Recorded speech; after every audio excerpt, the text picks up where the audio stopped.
Yo, yo, yo, what it do, nation? We are live in the building. Let me know if you can see me, hear me. Lots of crazy reports and mock drafts coming out all over YouTube, ESPN. Seem to have Shedeur Sanders. That is right. Shedeur Sanders falling to the number 6 spot, which is absolutely wild. In Phil Yates' latest mock draft that just came out today, he has the Giants moving up to the number 1 spot to make sure they select Cam Ward. And then there's some crazy scenarios after that.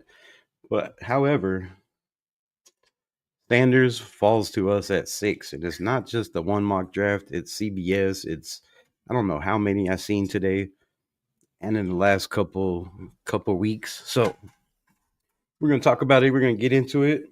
How y'all feel about it? How's everybody doing today? My guy Shane Butler always in the building. Um, so yeah, I think you know, some wild takes, but maybe some people know some things we don't know. Also, I believe it's Sean McVay show. Man breaks down. I think this is their first year breaking down um the draft with his new partner. Ray Love in the building was good. And they recently today dropped a video that compares Jackson Dart to Shedeur Sanders. And they both have Jackson Dart, the number 2 quarterback in the NFL draft.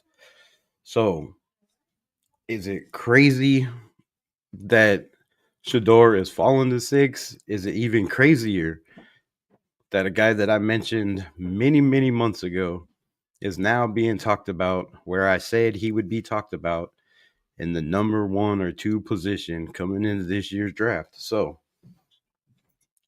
maybe I wasn't crazy. Maybe I wasn't the wildest, hottest take I thought when I was talking about Jackson Dart moving up in the board on the boards. What I say after the Senior Bowl, after the Shrine Bowl, after all that shit was done and gone, my man was gonna be flying up the boards. And now there are reports that the Raiders have him very high on their draft board. So if Shedeur does end up being there at 6, could you see the Raiders passing on him? We will get into that also here in a bit. Let me first salute to the chat. Lives matter. Raider Ryan, always first in the building. My guy, what's good? Appreciate you. He never stays though. He's always the first one. Shane Butler, what's good? What's good? Appreciate you. Ray Love, Tony Chef in the building. What's good? What's good? Um, like as the Raiders guys, here we go again. Staying on the Eagles, man. So there was a couple of stats that came out about the Eagles game. One was a guy. Oh damn! I shouldn't even brought it up because I can't remember his name, which is absolutely horrible. But he was a guy that the Eagles thought very highly of last year. That wasn't on a lot of people's boards and wasn't even on anybody's boards until like maybe a UDFA. And they took a chance on this dude in the 3rd round, and he just absolutely killed it in the Super Bowl. I think he had 8 total pressures, 5 quarterback hurries or some crazy shit, and 2 sacks. Anyways, we need to get some scouting like that, and thank God for the people we have in the building. Spy Tech, you know, the Raiders released their coaching report today. I had it on here somewhere.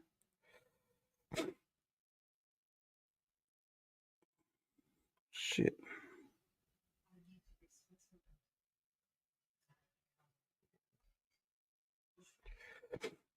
No. All right. So, is that it?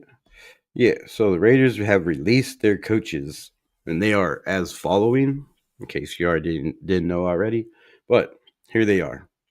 Head coach Pete Carroll, of course. Um, Matt Capurro is senior vice president of coaching operations. Chip Kelly, we all know, offensive coordinator. Chris Beatty is the wide receivers coach. Bob Bicknell, senior offensive assistant.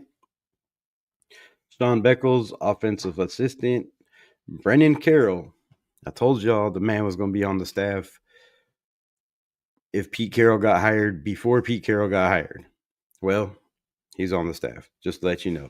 Run game coordinator, offensive line coordinator, offensive line. Also, I told you he was going to be on the staff also if Pete Carroll was to get the job for the Las Vegas Raiders. His other son, Nate Carroll, also on the staff. So just throw that out there. Assistant quarterbacks coach, which I thought is kind of a weird position. You know, he's been um, passing game coordinator in the NFL. He's been wide receivers coach. He's been assistant wide receivers coach. He's been pretty much every position except for assistant quarterback coach that I know of. So, Andy Dickerson, assistant offensive line. Kyle Fuller, offensive quality control. Deland McCullough, running backs coach, I believe from Notre Dame.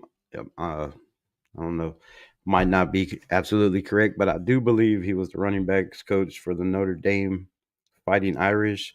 Greg Olson is back. Welcome back, Las Vegas Raiders. Quarterback coach Joe Philbon stays in the building as senior offense assistant, the position he originally had, but then got moved to the offensive line when, you know, some heads had to roll and some business decisions had to be made.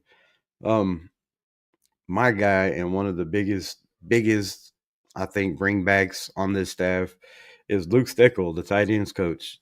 This man, I keep, raving about the job he did, not only with Brock Bowers, but the rest of the tight ends in the room. But the man is just very, very knowledgeable when it comes to all aspects of offense, right? It's not just the offensive court, the tackles. I mean, the tight end position. He's ran all of them. So welcome back, Luke Steckel. Glad they can keep him. I was saying that was one of the guys they had to bring in the building.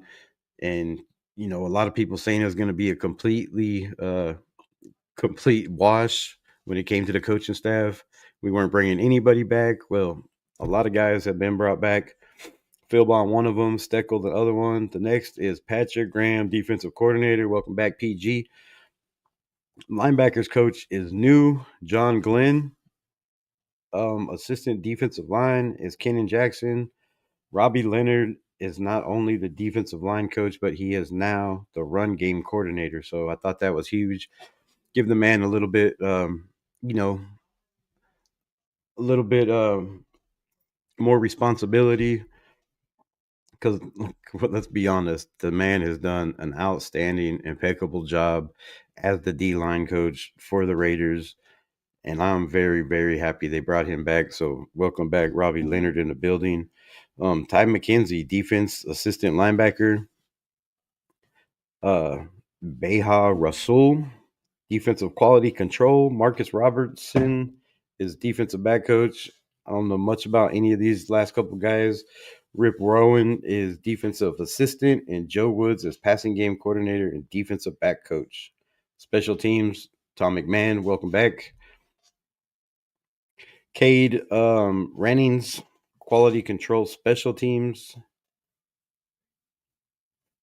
And Darius Swinton the second. So special teams assistant. So the coaching staff is now official. It is all hands on deck. And hopefully all hands on deck mean they are doing their due diligence, which I know they are.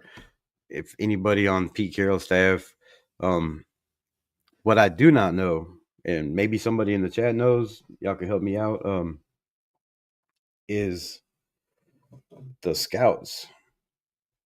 Did we let go of the scouts we had, all of them? Did we keep some of them? Are there, you know, Spy Tech scouts? I believe I heard that Spy Tech brought some guys into the scouting department. So I don't know if it's Pete Carroll, who the scouts are. Raf in the building. Appreciate you, Billy D. What's good? Hawaiian Candy, Raider Knight. Appreciate all y'all. Um, what else? Let's get to this chat real quick. Live as the Raiders guys. You like the Eagles? What is going on? Why is there so many Eagle chats in here? Salute Raider Knight. Appreciate you pulling up in the building. Hawaiian Candy. Shopping. Just wanted to stop in and say hi. Well, buy me something nice for Valentine's Day. I'm just saying. Uh, you think who's coming back? Billy D in the building. What's good, my guy? How's it going? Are you back to work yet? Is life picking up for you? Um, who is Candy's favorite NFL team? She's a Chicago Bears fan. No, she claims to be a Raiders fan. Kind of like my man Shane Butler. No, for real though. She's a Raiders fan, but she likes the Bears. No, her grandparents or one of them was a Bears fan. So, I was trying to go back to this draft. I lost the damn thing I was trying to talk about. So, it is okay. All right. So, like I said, Mr. Yates's mock draft has the Giants jumping up to number one to take. Wait, that's not the Giants jumping up to number one. This is the wrong picture. Okay, no, it isn't. So, anyways, they have number one going. So I believe Tennessee. Yeah, so it's Tennessee. Travis Hunter. Not a surprise there, but it might be a surprise because there is a lot of talks about Abdul Carter being that guy that they're talking about when it comes to generational talent. We will see very, very soon. The draft is coming up so damn quick. And it seems like since I started doing content, man, these days just fly by. So um Cam Ward goes to the Giants at number 3. Will Campbell goes at number 4 to the Patriots. Mason Graham goes to the Jacksonville Jaguars. That would be a very solid pick for Mason Graham to go to the Jacksonville Jaguars. But there would also be a solid pick for a team like Buffalo, like I said yesterday, or one of those teams like the Bengals to try to move up into this draft and get one of these defensive tackles or, dominant edge rushers because there are a lot of them. But there are only so many, top 50 blue chip, top 100 guys. But when it comes to this defensive class, man, there's a lot, bro. It's stacked. So after that, they have Mikael Williams going at number 7. You have another edge, Jalen Walker, going at number 8. Then Terrio McMillan. Then Kelvin Banks Jr. Then Josh Simmons at 11 to the San Francisco 49ers. Now, this I thought was absolutely crazy. Absolutely just wild. I mean, I don't know. Like, if anybody I thought would move up, it would be the teams like I mentioned that were, super close, made it to the playoffs. Another team that, was a game away, just had too many hiccups in the beginning of the season, too many injuries, and it took them a while to get their shit together, and that was the Bengals. Teams like that I could see moving up, to the 11th spot and taking a defensive tackle. But San Francisco 49ers moving up and taking Josh Simmons, which some people might say a reach. I think he's going to fall further than that just because of the injury. He was one of those standout guys that a lot of people said could take over and be the number one tackle in this draft if it wasn't for the injury. So you know, this is all buying that the injury and all the doctor reports work out. He doesn't have a problem. If he can compete in the combine, we don't know. We will see. Um, then we stay with offensive line. The Miami Dolphins, Tyler Booker, 14. Tyler Warren, which is man, I think the Penn State, right? Is that Penn State tight end?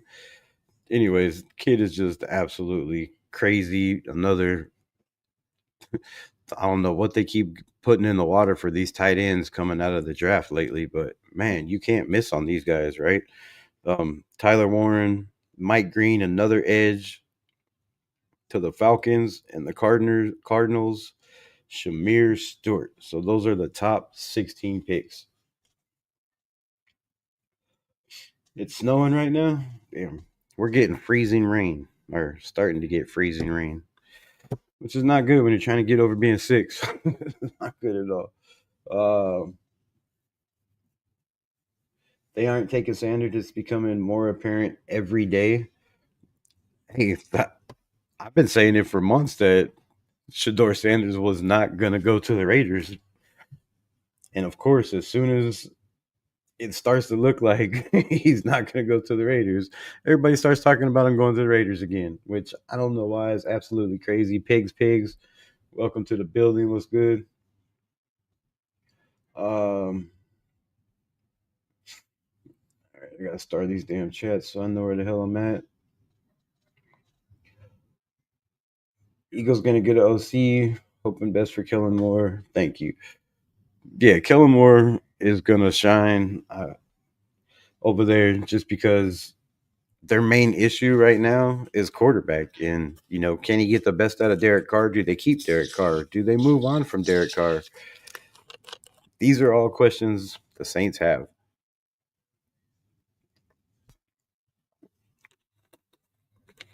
And they are huge questions, right? Not just baby small questions. That dude is due $40 million. 10 of it, I believe, is guaranteed. I do believe it's $40 million. So, man, I like Derek Carr. I've always been a Carr fan. I'm not, he's a Raider. Once a Raider, always a Raider to me. Unless you do some stupid shit to fall out of that. And I think Derek Carr played his heart out. Not gonna go on too much about DC, but it could be wild. There's talks about, of course, there's always gonna be talks if Derek Carr is in the mentions of being traded, coming back to the Raiders.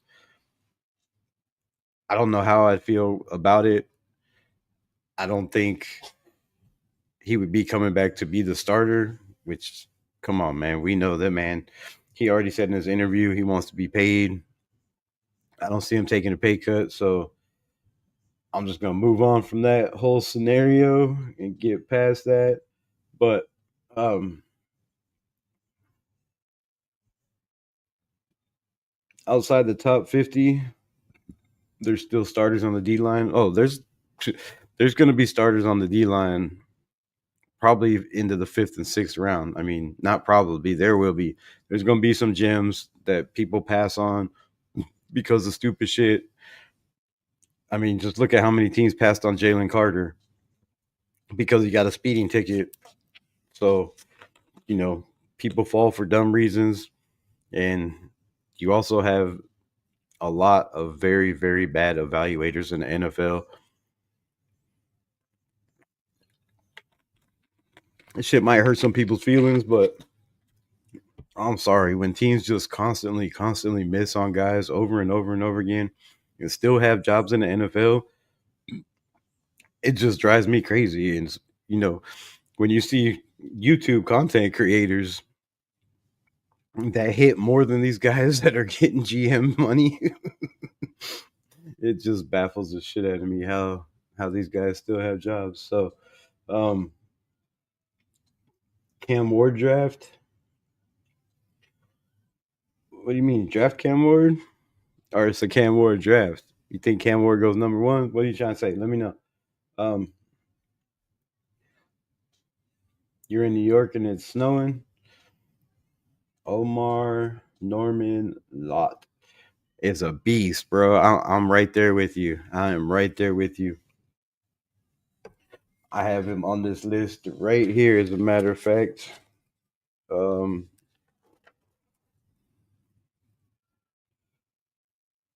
I just want to make sure. Damn it, I don't have his school on here. Shit.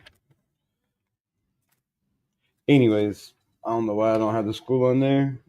But yes, I know exactly who you're talking about. The kid is violent hands, powerful, strong.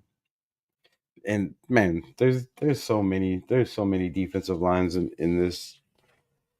It's not even funny. I don't know how it got so deep. Pause if necessary when it comes to the defensive line in the edge position this year. But man, I got I got pages after pages after pages after pages. Um, there are some other guys I wanted to talk about. Since you're bringing that up, Jordan Phillips, another defensive tackle, is going to be one of those guys that is going to be sneaky good for somebody and surprise a lot of people. Um, Elijah Roberts out of SMU. Oh my goodness, bro. Ooh, I'm just saying the quickness for some of these big men it's scary. It's scary good. Um, so speaking of big men, I mean, since we're talking about the big dogs, you're gonna get more of 5 inches tomorrow. Pause if necessary. That's not enough to make a snowman, but a little bit of snow. Eagles gonna get Miles Garrett. We not messing around. If they get Miles Garrett, bro, look, they went and got Saquon. I wouldn't put it past them to try to do some shit like that. But if you've seen, and I know you did because you haven't stopped talking about the Eagles since the Super Bowl, I know you've seen how dominant that defensive line was. Do you really need to bring in a Miles Garrett? I don't believe so. Why waste that money? Why pay a guy that much money when you could just bring back the guys you have that got you to the Super Bowl, right? There's no reason to no reason to swing for the fences. Oh my goodness, couldn't get that out of my lungs. But yeah, bro, Lot is gonna be nasty. I don't know what round they got some of these guys projected, but again, when you get to Mike Green, another one of those guys, um, somebody I caught wind to is not a defensive end or not a defensive back, but Western Kentucky, Upton Stout. Man, the more I see of this kid, the more I like his grittiness, his toughness. He's not the biggest dude. He got one of the coolest names, Upton Stout. Like, I don't know, to me. Um, but man, this dude is a ball hawk, right? If there's a football, he is by it. If it, he's trying to get it loose on every violent hit. Like the kid plays way bigger than he is. And another name that is definitely moving up my boards. Um, God, I can't wait till this draft. This is going to be so crazy to see some of these defensive tackles and some of these edge guys in the combine doing these drills. Like, man, and receivers again, tight ends again. Like the running back room is going to be crazy. Some of the 40 times from these receivers and running backs are just going to be probably off the charts. There are some fast kids in this running back. Oh my goodness. With hands like glue. Um, you should be worried as a Raider fan. Worried about what? Pete Carroll? Bro, we're not worried about Pete Carroll. There's already people talking about Pete Carroll's already acting like he's coaching for the next 6 years instead of the next 3 years. So you worry about your Eagles. We'll be just fine with Pete Carroll. I think that man is in plenty good shape. If he didn't think he could do it, he wouldn't have took the job. And I guarantee you, if the Raiders didn't think he could do it, they wouldn't have hired him. So we ain't got nothing to worry about, none whatsoever. I'm gonna be on here too. What the hell is that?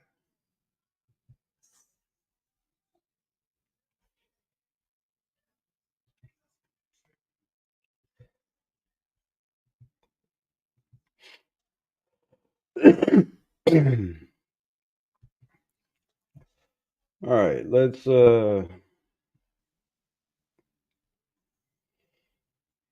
set this up real quick. So what's everybody's plans tonight, man? Y'all want to do a mock?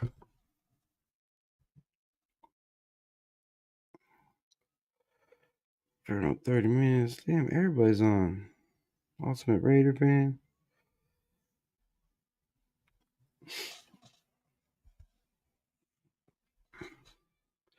All right, let's do this mock.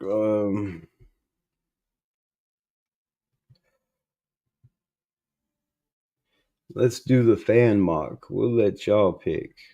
I don't even want to be involved.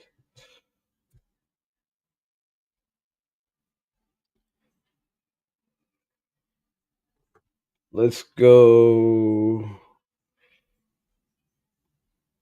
Here, let's do it two ways.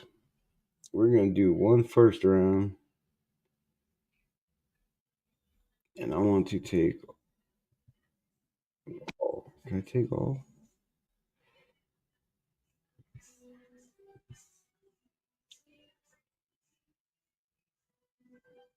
Damn, hold up. I gotta figure out if I can select all or not. I don't know if it's selecting all.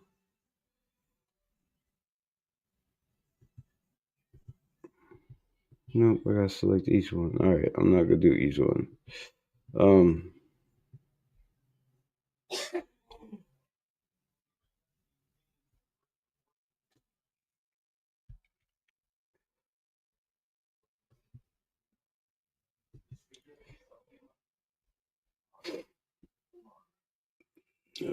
can y'all see this shit? All right, what's it showing?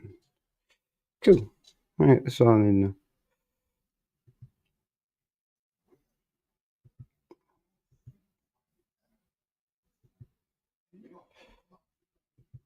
Damn it, why didn't it stay? Enter. All right, so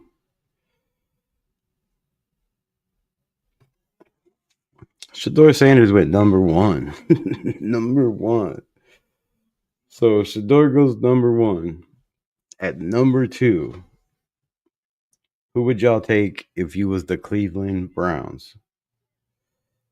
I don't know which teams I picked and which teams I didn't. So with Travis Hunter on the board, Abdul Carter, Mason Graham, Cam Ward. To me, if it was me straight out, I would go Abdul Carter.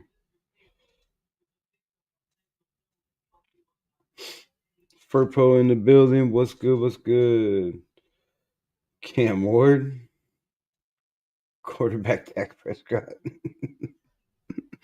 I don't think he's in this draft, bro. And if he was, I don't think I'm positive he would not go in the first round. But I could be wrong. He could, but I don't think so. So they do need a quarterback. They have major quarterback issues with Deshaun Watson. He has set that franchise back so far. It's I don't know how long if they can come back from it. Like it's not like they were, on top. Well, actually they were doing all right for a while until they made that trade. So um I'm gonna go the smart position for them and take Abdul Carter. Oh, sweet. I didn't have to take none of the. Okay. So the Packers want to move up to the number 6 spot. They are willing to give us 23, 54, 87, and a second round pick. There is also one other offer. The Dallas Cowgirls want to give us 12, 44, and 76, bro. I'm all in on that. But this is y'all's draft, so I have to go back over here to the screen and see what y'all say. Decline. Shane says decline. They can get better players later on. Better players than who? Better players than who?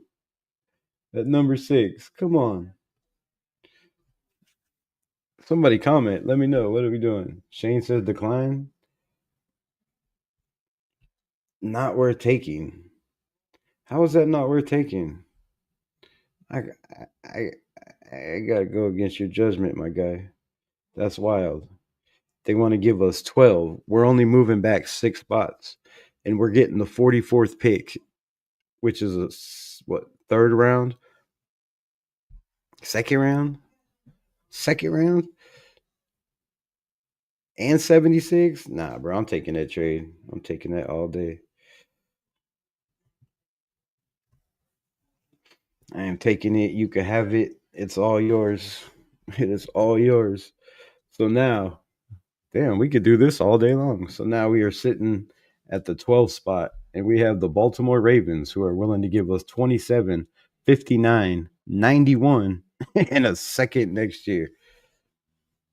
But they want 12 and 107, which they're giving us 27, 59, and 91. That's 3 picks before 107. What do y'all say? Y'all say no. Y'all say yay. My boy says no, terrible. Not a listed trade, in my opinion. Probably not, but damn, if you get that many picks, you got to see. You didn't see James trading up like that. I think this year might be crazy. Press the next arrow to see the other offer. All right, let's go back. The next offer is 24, 97, 161, a second and a third for the 12th pick. That's crazy. That's crazy. The next one is the Detroit Lions want to give us 28, 60, a second and a fourth. I'm declining that one. That's not even talking about. Um, what says y'all?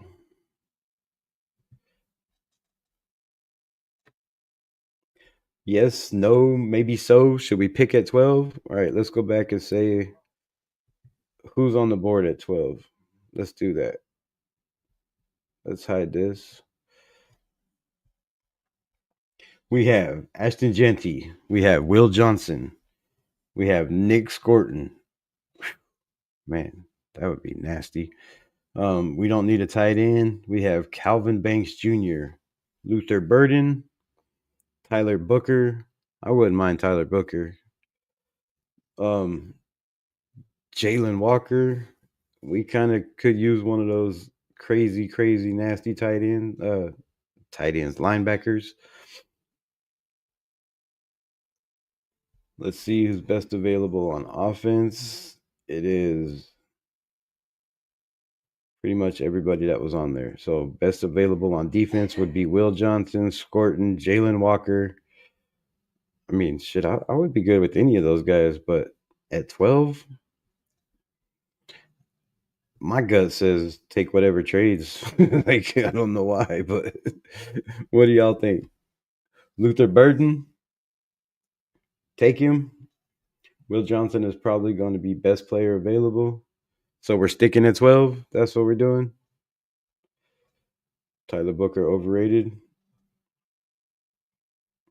LVR, what's good? What's good? Salute. What other offer? I thought I showed you those. The other offer is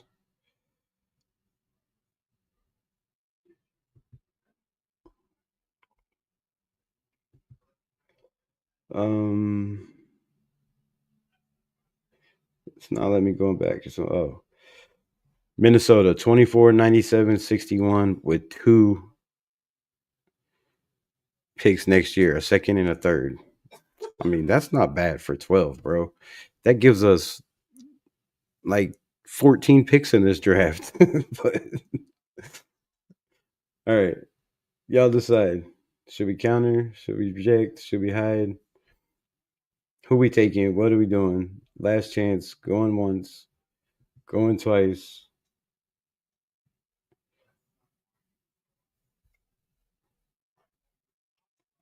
I think go quarterback in the first. Get a cheap.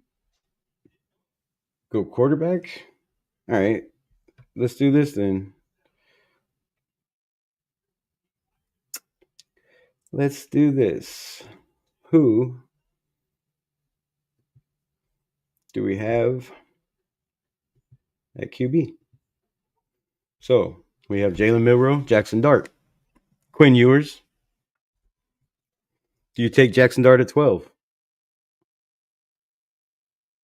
I'd take Dart all day at 12. I'd take him at 6. Y'all gonna call me crazy.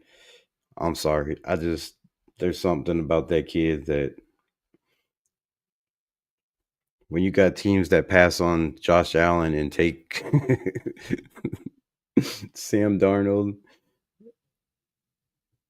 and players like that in front of them, and I mean, damn, to me, Jackson Dart at 12, I probably wouldn't have a job as a GM if it didn't work out. But bro, unsubscribed. Peace. See ya. Damn, how's my mods gonna unsubscribe? That's some bullshit. All right, who we doing? What are we doing? Who we doing? What are we taking? Best player available? Are we making a trade? This is gonna be a long draft. Take Genty in the first round at 12.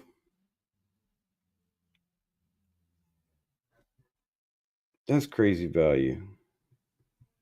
I mean, running back, he's there at 12, but you could probably get Judkins, Travion Henderson in the second. I believe we have 2 second round picks now because we already traded back once. So I would have to pass on Genty there. That's just crazy. I mean, the dude's a beast, but value wise, I don't see it. I don't see it. There isn't a player in the position that's as talented as Genty. Dart one, O line second, running back in the third.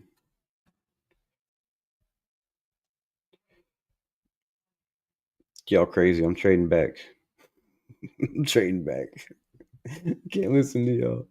Let's go back to these trade offers. We have 24.97, 24.97. Yeah, bro. How could I not? How could I not? What's the previous one? 27. Oh, that's even better. But I don't want to give up 107 though.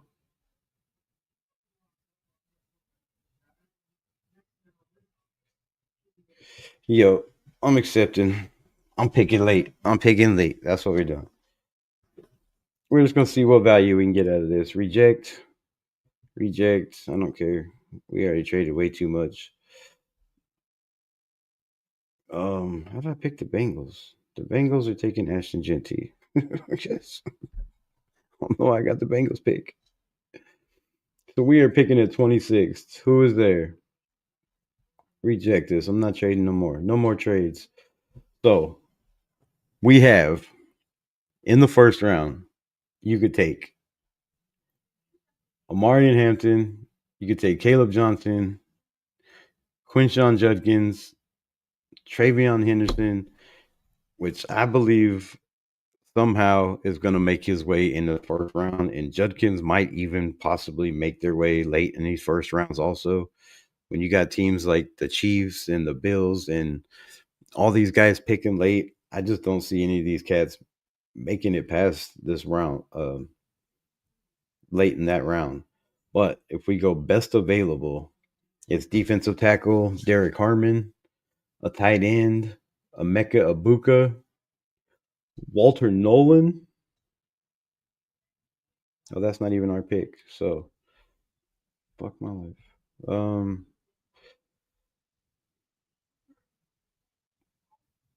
they probably need a tight end. I'm drafting them a tight end. The Rams.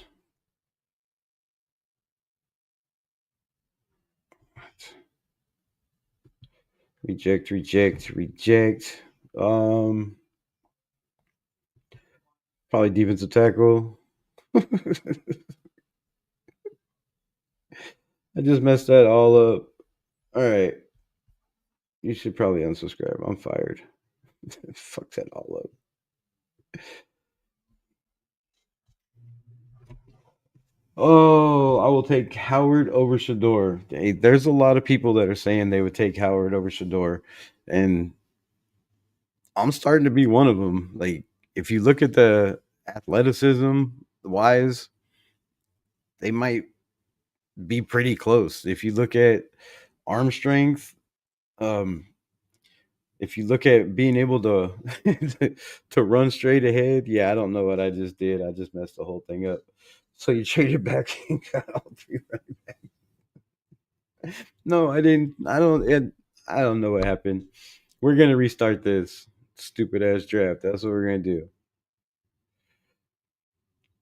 and we're just gonna pick Raiders because I was trying to see if there was a possibility or how many possibilities and how many drafts we'd have to do to make this stupid ass thing come up with Shedeur at number 6. So that's not a possibility. It's not going to work. And somehow I was picking for 8 different teams instead of the 3 I thought I was picking for. So yeah, I fucked it all up. I fucked it all up. Um, Dart is better than Shedeur. Absolutely, there is no doubt about it. There's no doubt about it. And if you don't believe me, I don't have the figure or the stat. How do you figure Dart is better than Howard? Dart is way better than Howard, and I will tell you why. And I will tell you why he's better than Shedeur Sanders and Cam Ward in very, very short. So, damn it, I can't remember the dude's name, but there is a dude on. Actually, just go watch what I was talking about earlier. The Sean was it fucking Sean McVay show or whatever. So go watch the show, man. Go watch his show. Shout out. I think that's the right name. I don't even know. Who knows? Can't think straight. But go watch the video the man put out today on the talk of Shedeur Sanders and Cam Ward. However, this is the whole thing. There was somebody on X that put up a stat sheet or a chart that showed top rated quarterbacks under pressure with a man in their face, pause if necessary, you know, who gets the ball out the best, the most accurate, all that when there's pressure. So Jackson Dart is rated above Cam Ward, above Shedeur Sanders. But you know the guys that are barely above him on the list are guys like Joe Burrow, are guys like C.J. Stroud, are guys like Patrick Mahomes. Like so, guys like Josh Allen. If you go by the numbers of deep balls, passes over 10 yards, big plays, right? Jackson Dart averages 12.9 yards per play, big play. Shedeur Sanders is 8. Cam Ward is barely 10. That's a big difference when it comes to big play capability. So, question the man's arm, question his strength. When it comes to taking the biggest hits, Jackson Dart by far took some of the biggest hits this year, had his helmet knocked off 3 different times, got up, flexing, doing his thing. The man is an absolute dog. When it comes to percentage,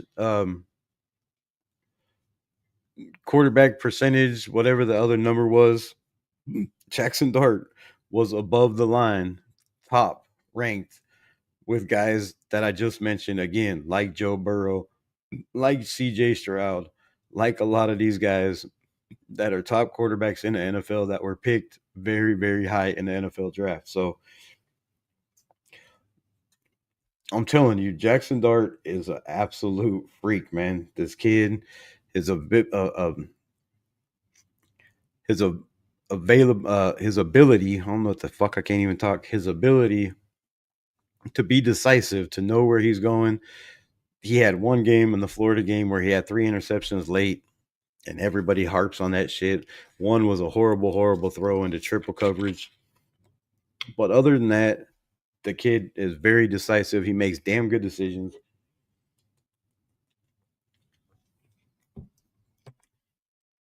And he doesn't run sideways. When he runs the ball, after he goes through his first progression, his second progression, his third and fourth progression, and then decides, okay, I got nothing. Now it's time to run. He runs forward like Will Howard, which I like Will Howard for that reason too. There's not a lot of side movement, you know, not a lot of trying to juke guys, trying to make guys miss and still throw the ball down the field. And when turnovers and dumb shit happens. He doesn't do that, right? He goes through his progressions. If he doesn't have them, he takes off. He runs. The man can run. He can pass. Again, he can read defenses. He has a strong ass arm. And there's a reason why a lot of GMs and a lot of people are starting to talk about Jackson Dart and why he's moving up the charts very, very fast. But Gabriel is the one out of this draft. What? Dart is solid, but Gabriel is the one out of this draft. I don't I don't think Gabriel is the one out of this draft. I just don't see it. I don't see it. Yes, he had a solid ass year in Oregon. Yes, they were undefeated. But when it come down to crunch time, they didn't end up winning it all. And I know it's not all his fault. The dude has a strong arm. He throws very, very solid. Some say he throws faster than Josh Allen. And there's other people that say that's absolute caps and it's all bullshit. So sometimes numbers do lie. Speed meters can be off. But there's a lot of people that say, they've been on the field when Josh Allen throws the ball and when this kid, Dylan Gabriel, throws the ball, and it's not even close. Like, Josh Allen has a strong ass arm. Dart does not have that strong of an arm, and he's not that fast. But what he is he's crafty, and he has, very good football IQ. He sees defenders that a lot of kids don't see, and they make stupid throws. He doesn't do that shit. So, um, but his numbers are nice and consistent as well.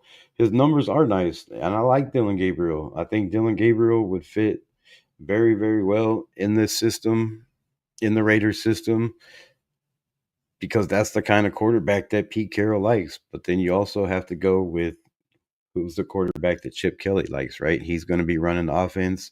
Does that fit his system? We've seen it fit his system very well with the Marcus Mariota in Oregon. So I'm not saying Dylan Gabriel couldn't be that dude, but I'm telling you, an all around better quarterback is by far Jackson Dart. It's by far, like, go watch his form, man. Go watch his footwork. Watch the kid. Go watch the Arkansas game. I've told y'all watch the Arkansas game before, but go watch how many times in the Florida game, the game that he threw 3 interceptions at the end of the game, how many drop balls his receivers and tight end had. That kid had put 4 passes. One, he ran all the way to the right side of the hash, was about to go out of bounds, threw the ball completely across his body to the other side of the hashes, like 40 yards down the field, and his tight end dropped it right in his hands. I mean, put it in the breadbasket. I've never seen a prettier pass dropped in my life. So, dude, this kid can make all the throws. He is freakishly athletic. And, he's, like I said, he's not fast, but he's decisive with his speed. So, um, because that would mean you would have to get a lot done in school when it comes to what? Cam Ward, then Gabriel. See, I don't think that either. I think Cam Ward is probably going to be number one, but I'm telling you, when this combine is when it's all said and done, there's a lot of people that are going to have different scenarios about this quarterback, and I've been one of them. I was talking about Jackson Dart way before a lot of people even knew who the hell Jackson Dart was, only because I'm an Arkansas Razorbacks fan, and the Razorbacks play Ole Miss every year, so I've seen the kid just destroy my team over and over again. And if you want to see a game where Jackson Dart, you're just like the whole entire game, go watch the Arkansas Razorback game. I keep bringing that up. The man had, I think, 5 or 6 touchdowns, almost 600 yards by himself in that game. Not too many quarterbacks in the history of the NFL, college football have had 6 touchdown games or 5 touchdowns with 600 yards by themselves. Crazy. And the Arkansas defense wasn't weak. It was a team that just came off beating the number 4 team in the country, the Tennessee Volunteers. So it was a solid ass defense, and they just killed it. They just murdered us. Um, Also, Dart is more mobile than Sanders. Howard is just as athletic. It's just not as Ward. Well, I like Howard because of his height. You know, he's 6'5". He's 230 something pounds. Like, he can take a beating. He has that body that he can take those hits and absorb those hits. Jackson Dart, not as fast, little bit smaller on the small side. You know, he's like 6'1" and a half, 6'1" and 3/4, close to 6'2". That's the only thing that scares me about Dart. I really like the fact that you know that Howard already knows what Chip Kelly's trying to do. I think that can be a huge um a huge factor going into this draft is that Chip Kelly, you know, it wasn't like Will Howard was the guy that was already there, right? And he was like, this is the quarterback I have to work with. I have to make this work. It wasn't that scenario at all, right? He came in, they recruited Will Howard to come to the Ohio State. So that was the guy that he wanted there. He brought in, and they went and won a national championship with, whether it was running the ball, passing the ball. The kid has a very high football IQ. A lot of people, the reports and shit that I've been doing, that say that Chip Kelly speaks very highly of this kid, football intelligence, his work ethic, and Tom Brady talked about that too. Let me get some of this chat real fast. And that's what Brady is, the GOAT, and not Mahomes. Brady could take a hit, back it up, throw a bomb, not whine like Mahomes does. I mean, I don't know. I wouldn't go that far. Mahomes is badass still. Like him or not, the man is, he's just deadly with a ball in his hand. He had an off night. He had dudes in his face constantly. Pause if necessary. What to say? I already read that. I think Dart is nice, checks all the boxes, concerns about his ability to read defenses, to make the exceptional throws. And if he is sitting for a year to develop, that could work. Um, I disagree with the reading defenses. I think the man reads defenses very well. If you go back and watch his tape again, at the line of scrimmage, he already knows where the ball is coming. He's very fast with his release. He has, good spin on the ball. He has very good timing. His has a damn good eternal clock, and he knows. I mean, he's seen a lot of different defenses. He's been in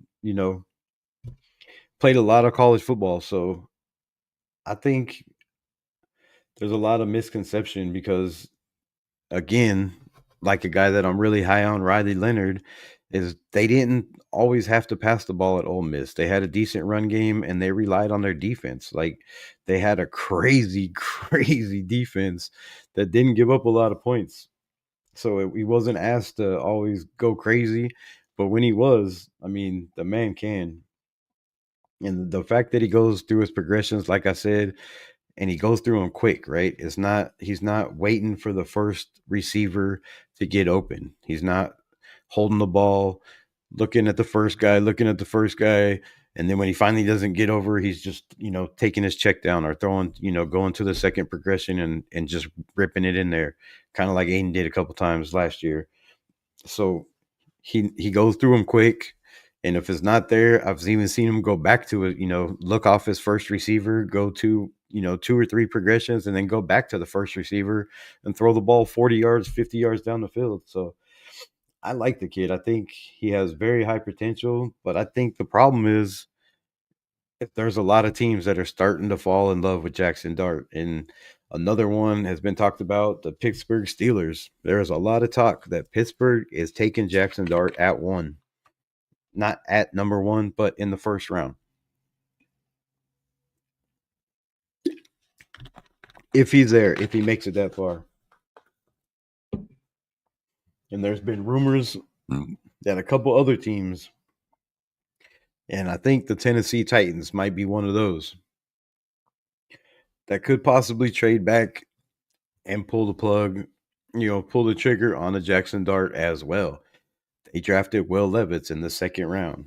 He's a lot like Will Levis, except he could read defenses a lot better. He makes way better, accurate throws, but it has that same, strong, muscular build, can run, can throw the ball down the field. And he's a lot better, Will Levis. So look for the Titans to make some crazy ass move. A lot of people passed on Will Levis. Some people said he was a first round. I thought he was a first round quarterback. He went first pick in the second round. People said, the Titans need a quarterback this year because Will Levis didn't play very good. Will Levis had 7 touchdowns and 2 interceptions from the month of November till the end of the season. That's not a bad, I mean, it's not great numbers, but come on, 7-2. I mean, Jalen Hurts didn't do much more than that, and they ended up winning the Super Bowl. So when it comes down to it, he had no running game. They got rid of Travis Henry. You bring in a rookie quarterback. You get rid of your number one running back. You let DeAndre Hopkins go to the Kansas City Chiefs.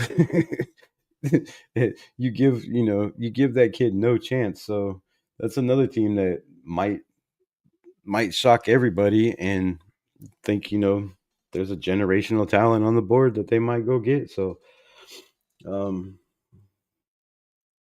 how high on Dart until I watched what? Until you watched what? You was high on Dart until you watched all their games. What games though? I don't think you need to watch film before saying you didn't see it. See what?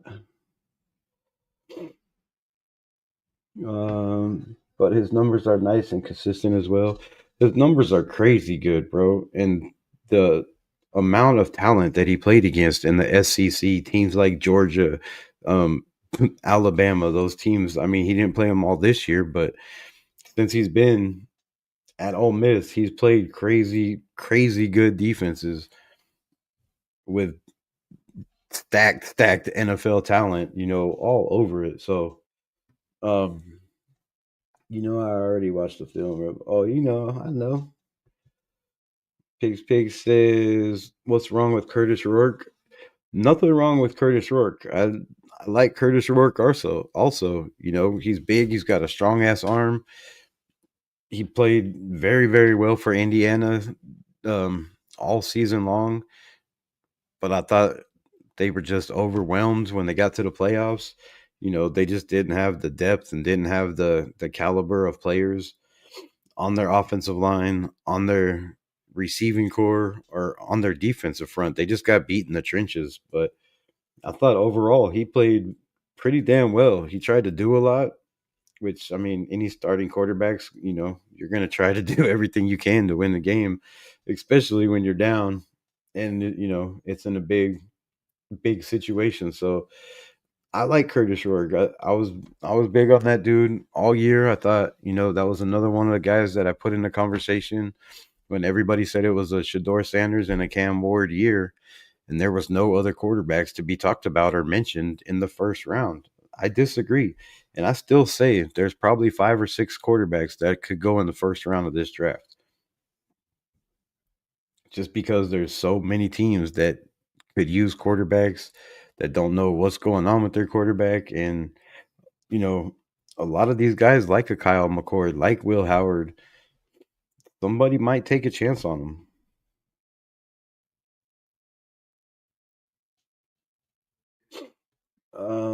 I'm starting to think Will Howard could be the dark horse with Chip Kelly connection.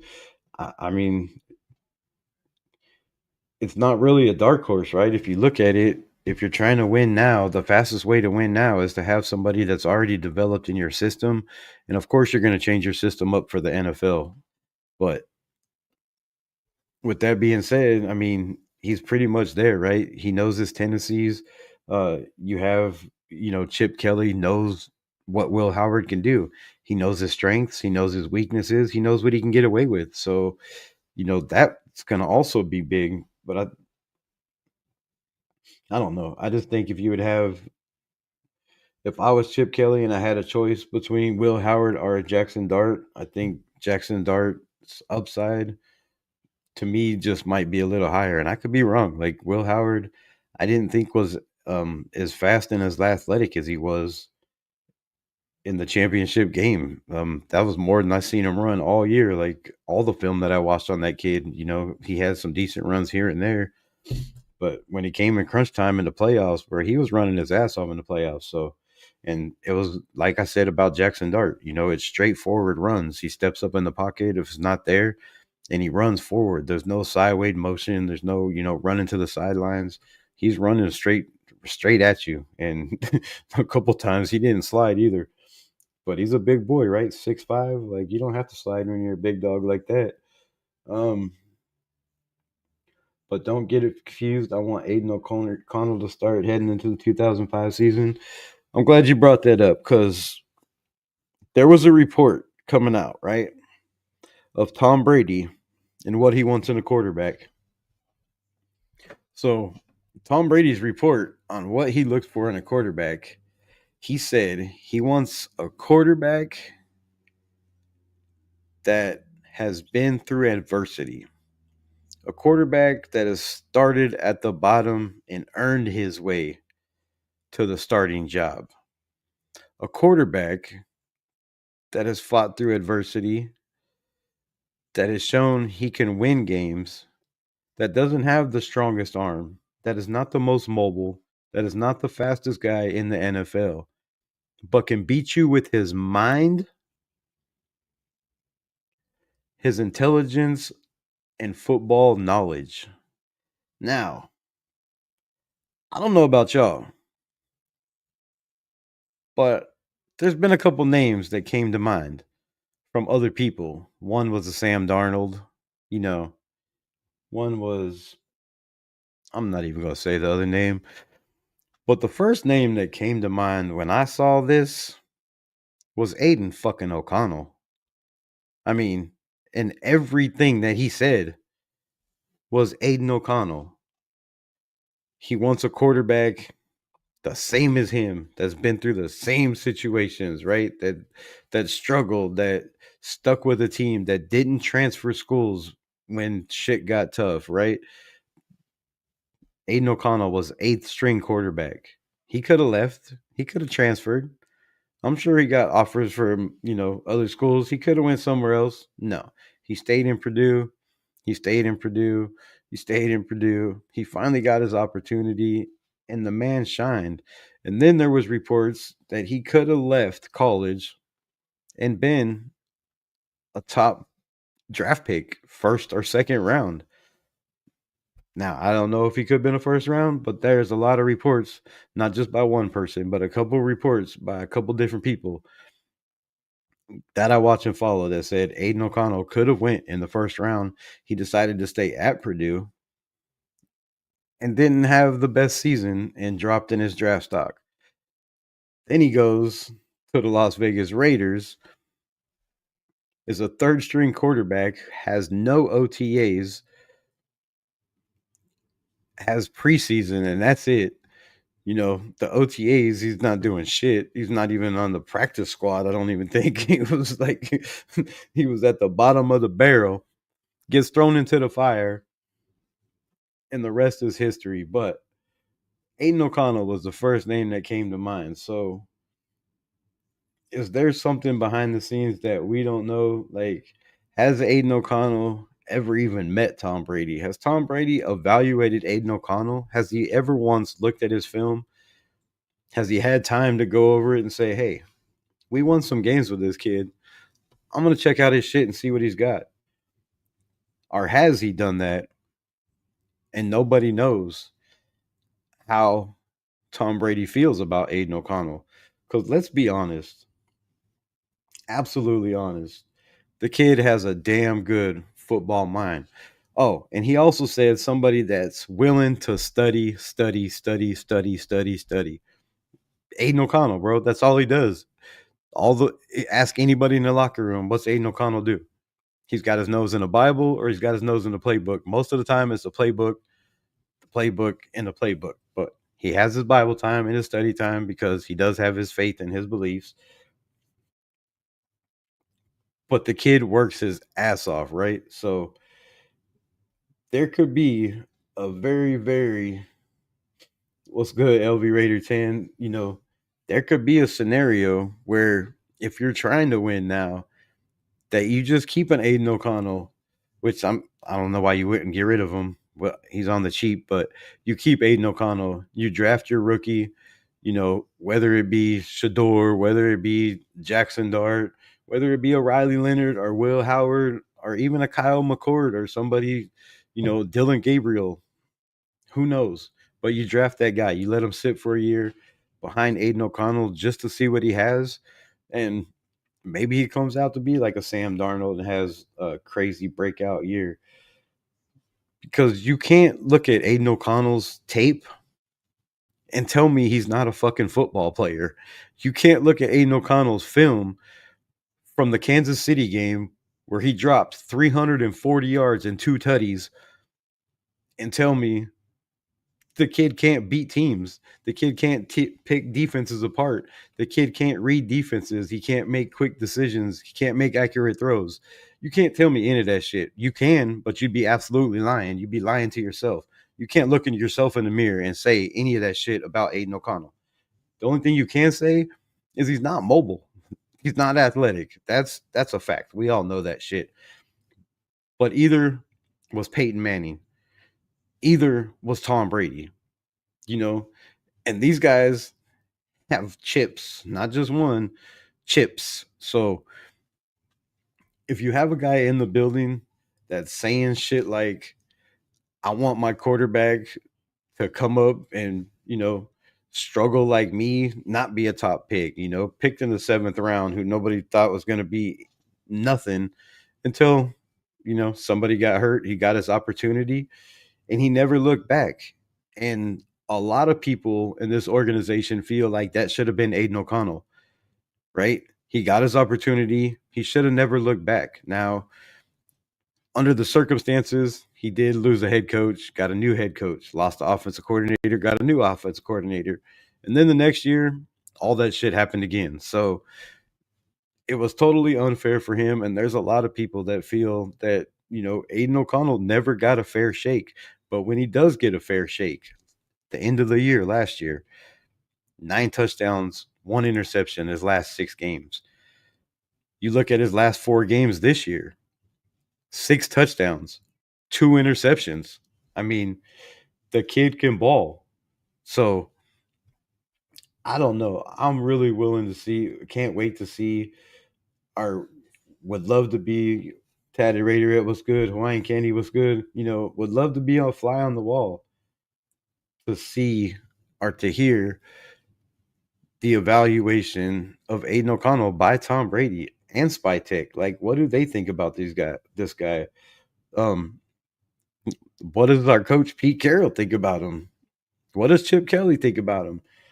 Those are all questions that are going to be answered very, very soon because we will be getting to camp pretty quick, and there will be interviews like there was last year, nonstop of guys. Tyler, what's good? Appreciate you pulling up. Getting talked about. So, a confident AOC with the coaching staff supporting him could thrive, dude. An unconfident AOC with a shit coaching staff thrived pretty damn well. So, yes, 100%. You give Aiden O'Connell a running game, which he's never had. He had the last 4 games. I mean, even when Josh Jacobs was here, he was hurt. He was off and on. He didn't come into camp 100% ready. So it wasn't like we had a dominant year with Josh Jacobs. So he's never had a solid running game. Devontae in and out of the lineup. I mean, the list goes on and on of shit you could say about Aiden O'Connell, where he didn't get his fair shake. And many people feel, and I've felt this way since the kid threw a ball in the silver and black. He should have got his shot last year. He should have got the start. And this season would have been way different. We would not be picking at number 6. I don't care what anybody says with the injuries, what happened. We would not be picking at number 6 right now if Aiden O'Connell played every game because he doesn't turn the ball over. And when he does, it's very, very seldom. And it's because he's trying to force shit. It's because we're behind, playing from behind. But if you give him a lead, go watch the games, bro. Go watch the games. Go look at the Kansas City games.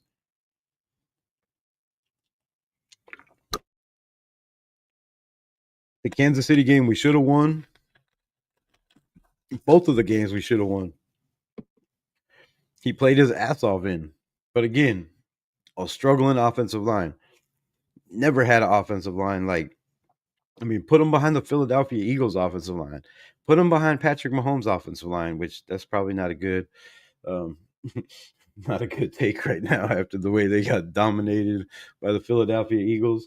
But yeah, Aiden O'Connell has never got a fair shake. And the kid is accurate as shit. He can throw a damn good ball. He can lead receivers. He picks up defenses. He's decisive. He knows where he wants to go with the ball. Can he work on his footwork? Would I like to see him step into his throws more? Yes. Yes. Would I like to see him, put a rack on his damn back and do squats every day, like 500 of them motherfuckers until, excuse my language, until his legs blew up? Like a Jalen Hurts? Yes, I would love to see that shit. Could it happen? I don't know. But Aiden O'Connell is going to do everything he can to get better and develop. And in the 17 games or 16 games that he started, he's got pretty damn good numbers. And you could even say the Miami game where he had 3 interceptions and 2 of those balls were tipped by Josh Jacobs. And then you could say, a couple of games were just dumb interceptions that he didn't start in this year. I don't remember what games, but the games that he came in and played in scrub time, I think the Carolina game, he did well in. He did well in. He had some, interceptions, some bad throws. But when he gets to start, the kid is lights out. I've been calling him the cerebral assassin. That's been his nickname for me since, like I said, since I've seen him throw the ball in silver and black. But it would be a very, very smart move if he could run the system, if he could fit in Chip Kelly's, system, if they build around him. If you try to run a system where your quarterback has to roll out of the pocket or has to step up into the pocket because he's constantly getting pressured, then no, Aiden O'Connell's not the fit, right? He's not that guy. But if you want a guy that could that could take the ball under center or in the shotgun or in a pistol or any formation, it's Aiden O'Connell if you give him time to throw. The problem is we haven't given him time to throw, and we haven't had no run game. We had the worst run game in the NFL. And people want to say we still, our quarterback is ass. He's never going to be a starter. He never has a chance. He's not a good quarterback. I don't see how you could say that with no run game. We just seen on Sunday what it takes to win in the NFL, mostly every single Super Bowl. A dominant defense in the top 10, preferably number one, like the Philadelphia Eagles, and a running game. And that running game don't even have to, be 100 and 150 yards every single game, because Saquon showed that, bro, even if you take away the running game, they're still going to beat you out of the backfield, and they're still going to beat you with the tight end and the receivers and the legs of the quarterback, which we don't have that. But if you can build a wall around a kid and give him weapons galore, he's already shown he's got a winning record in the NFL, right? He has a way better touchdown to interception ratio than a lot of starting quarterbacks in the NFL that are making way more money than this kid. LV or New England Raider Booster, what's good? LV10, what's good with y'all? Appreciate y'all pulling up. Cowtown Luda says, if Chip Kelly builds a system around a quarterback, that quarterback is Aiden O'Connell, we will be in the playoffs next year. I can't disagree with that. I can't. I would be a dumbass to sit here and say I don't think we could win with Aiden O'Connell. Like, I'm not that dude. I've never been that dude. I think we can win with Aiden O'Connell. I believed we could have won with Aiden O'Connell last year. He showed we could win with Aiden O'Connell. You just, I mean, we won games with a defense that, yes, they were the 15th ranked defense when it comes to points per game, but when it comes to run defense, when it comes to passing yards per game, when it comes to turnover ratio, we were bad. We were bad, and he still won us games. Still won us games. Now I know those games were down the stretch against teams that weren't trying to win games, and we probably shouldn't have been trying to win games either. But the fact of the matter is, we were and we did. So I mean, yeah, bro, 100%. If you could put a running game that's averaging like the NFL is, what I think the average is like 120 yards a game. I think this year most NFL teams were running the ball. On the other hand, we ran for like, what, 70 yards a game. That's not a winning formula, no matter who your quarterback is. Now, if we had a mobile quarterback, wait, we did have a mobile quarterback, right? His name was Garner Minshew. It didn't help our run game. It didn't help our turnover ratio either. Like, what were we, minus 18, minus, oh my, something in takeaways? Just all around bad year. But the fact is that Aiden O'Connell, when he started games, kept us in games. And not only did he have to start in games, but the games that he came in and took over in, where we were losing, some of those games he had a chance to bring us back and almost brought us back in a couple of those. So, um, and this is why you draft Genty at 6 and the top two linemen after that. Bro, I would be 100% on board with that. And I need to get to this damn draft. Hold on. Start this shit over. I want to restart. I'll do this quick mock draft and then we'll get the hell out of here. Let's do one with no trades. How about that? We'll go no trades, quick, fast, and in a hurry.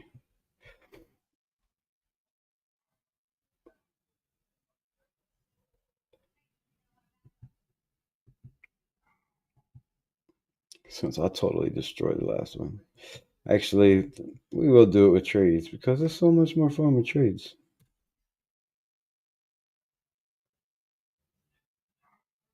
Holy shit. And we got a trade right off the bat.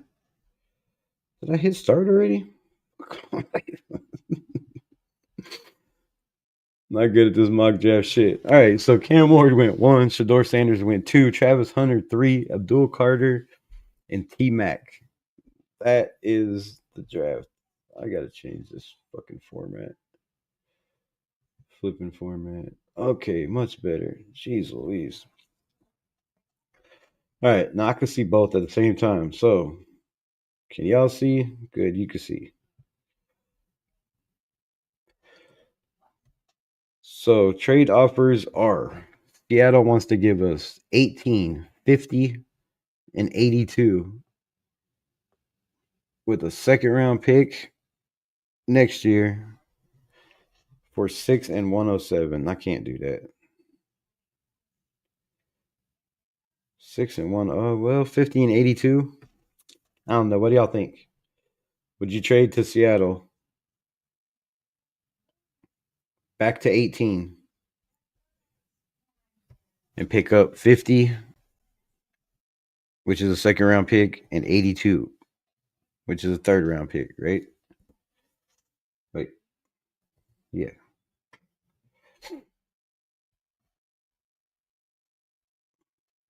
See if we can add another round. Another round like 100.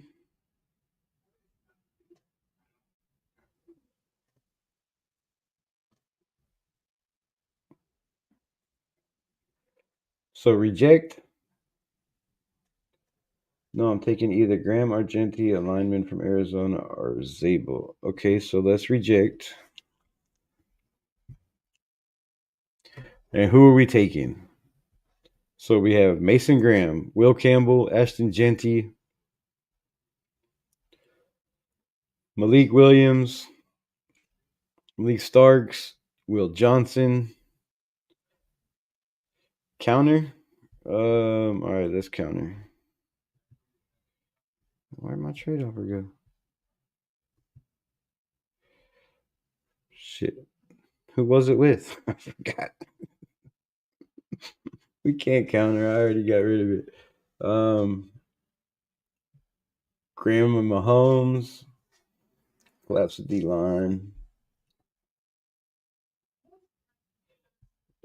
Yeah, it was the Sea Chickens, but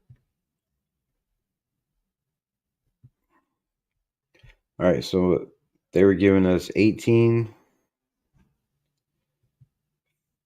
50, and 82. That's what they're giving us. Oh, they wanted 6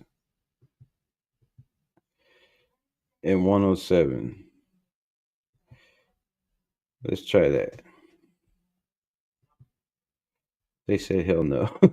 They said hell no. All right, Genty or Graham. So we are picking.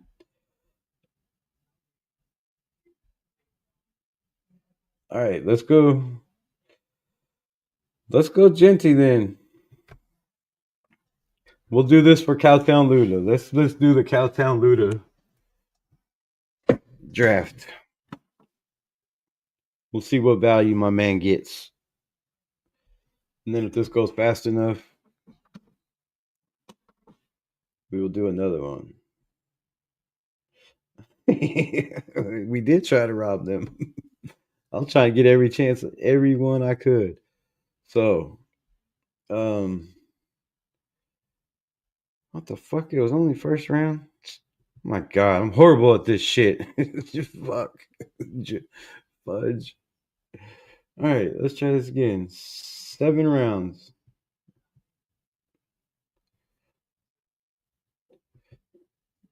Am I in Pro Football Focus? That's why.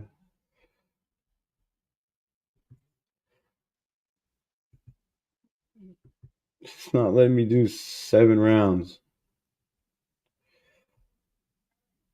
I can only do 6. All right, we'll go 6.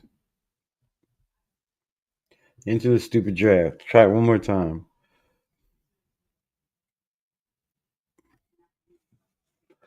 Well, that was a little different. So the Chargers want to give us 22, 55, 86, 183. That is just ridiculous. I'm going to reject that because I'm not trading with the Chargers, and I don't see them giving us that. The Jets want to give us 7, 42 for 6 and 68. I mean, that's not bad, right? What y'all think?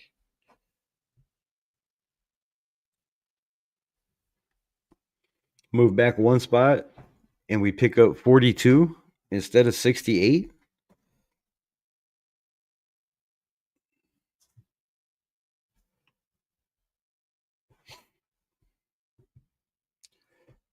Or that 22. I'm not giving them the 6th round pick in the draft. There's no way, bro. I can't do that. So reject that. And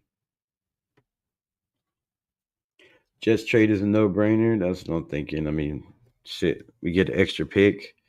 So now Baltimore wants to give us 27, 59, 91, 128, and also a 2026 second round pick. I kind of like this trade. I would be willing to move back to 27. We also just picked up 48, and we're picking up 59 and 91. Seattle again wants 107, wants pick 7, 107. They want to give us 18, 50, and 82. I don't like that one. What do y'all think? Baltimore? Should we jump on it or should we pick at 7? I mean, if we're trying to win now with Pete Carroll and Chip Kelly, you would think we need as many picks as possible. And if we could get 59, that gives us 3 second round picks. I don't see how we could pass on that.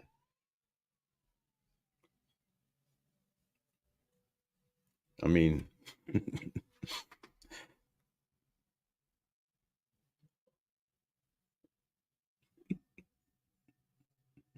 click next and tell us not. I did. There's only 2 offers. There's only 2. It's only 2. See, 1, 2.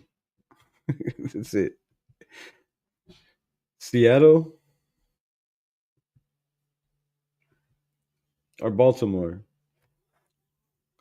I think the Baltimore trade, bro. Let's go with Baltimore. Let's move back to 26 because I have a plan. So I'm taking this one. So we're moving back to 26th.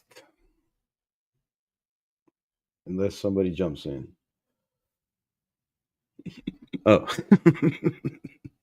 It's all good, my brother. It is all good. So here we are at 26, and they just want to keep throwing picks at me. Houston wants to give us 58, 89, a second and a third next year. No, I'm not doing that. Let's reject. We move back to 26. Could move back to 18. Yeah, I moved back to 26. We got 3 more picks. We got 1 in the second round, we got 1 in the third, and we got 1 in the fifth. So yeah, yes, I'm taking the picks. Fuck the 18. There's a reason for my madness, and this is why right here. Um, so offensive tackle. Oh, so Gray Zabel is there. Is that who we're picking? To me, I'm taking Gray Zabel at 26. I mean, I don't know about y'all, but is that the pick? You have Ahmed Membo, OT from Missouri. You have Jolovin, Johanna, whatever the hell his name. Um, the tackle from Oregon, Josh Corney Jr.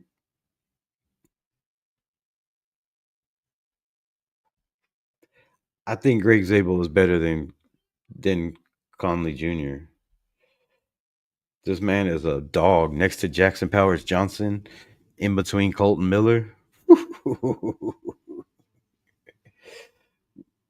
I know Conley played with JPJ, but Greg Zabel is a freak, bro. What guard is there?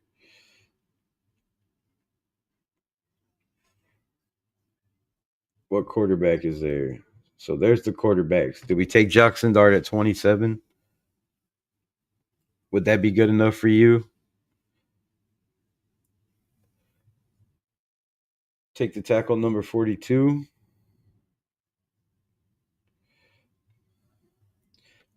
Johannes Salaviena out of Arizona.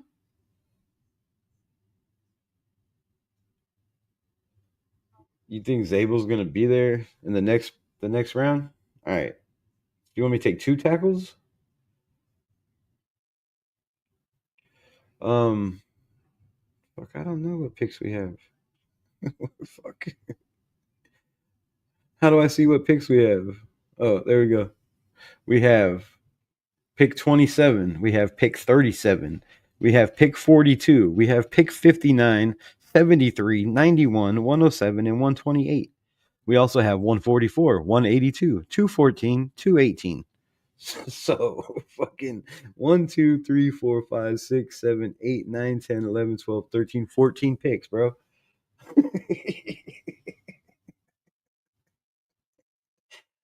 My GM chance is dead. How is my GM chance dead, bro? Look at all the picks that just got us. What the fuck are you talking about? Dude, they should hire me right now, bro. I get 27, 37, 42, and 15. We get three picks in the second round, bro. And you're telling me my GM chances are dead? Bro, you high, bro. You high, bro. So best player available is I'm doing this. Walter Nolan.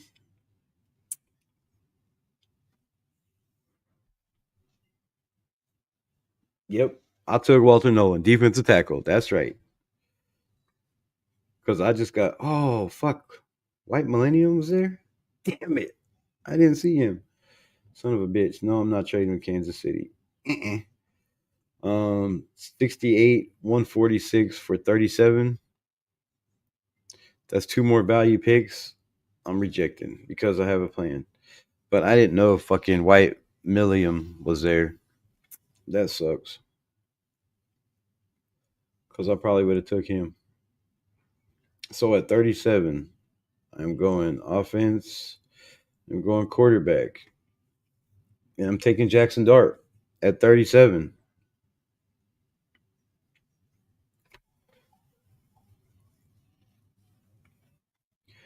And now I am taking, they want to give us 97, 140, a second, a third, and a fourth next year. That's a lot of value. I'm rejecting. I'm rejecting y'all too. Okay, so now I am going Gray Zabel. And yes, I'm taking him now because he is not going to be there in the next round. Um, when you denied the trade for the 18th pick, you could have traded back for the 27th pick. You left a lot on the table. You're fired. What do you mean? No, I got the 27th pick. I traded back to the 27th pick and I got 27. Here, I'll show you. Out of that pick, we got 27. We got 59.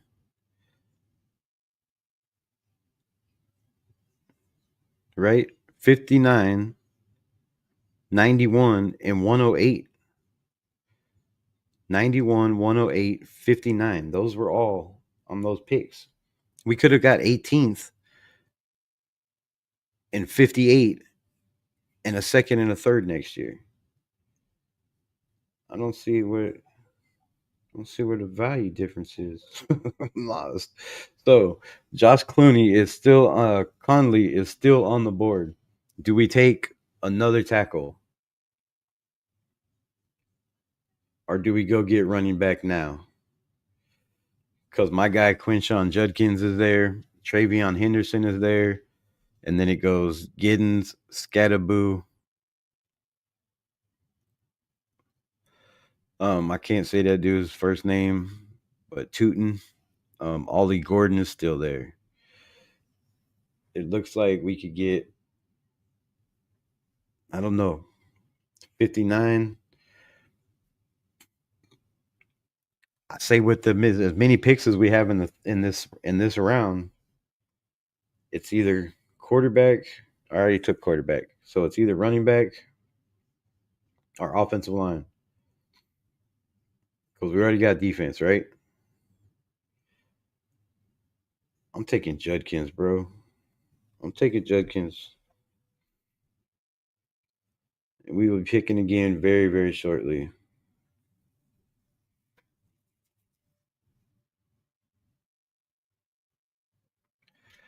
At 73, who do we get? We're not taking that. Reject. Rejects, rejects. Okay, best available. Do we take both Ohio State running backs? Do you really think that's a possibility? I mean, you have Tez Johnson there,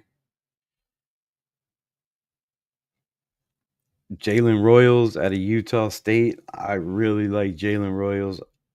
I think this kid, I don't know. I don't know how he's still on the board at 72, 73. I thought he would be gone faster than that. Um, Azir Thomas out of Florida State. It's a possibility, yes. Right? I mean, come on, bro. Judkins and Henderson in Chip Kelly's system. He knows both of these running backs. Fuck it. We got the picks. Let's take them, right? I mean, I'm not going to be mad at this draft. Some of y'all might be, but I'm not going to be mad at it. Because we picking again real soon. Real soon, right? Now.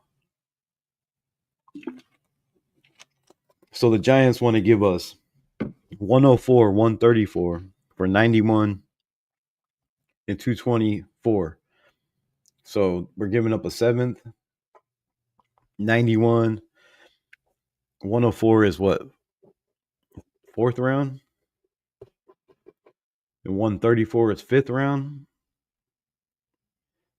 I say reject. I say reject, reject, reject.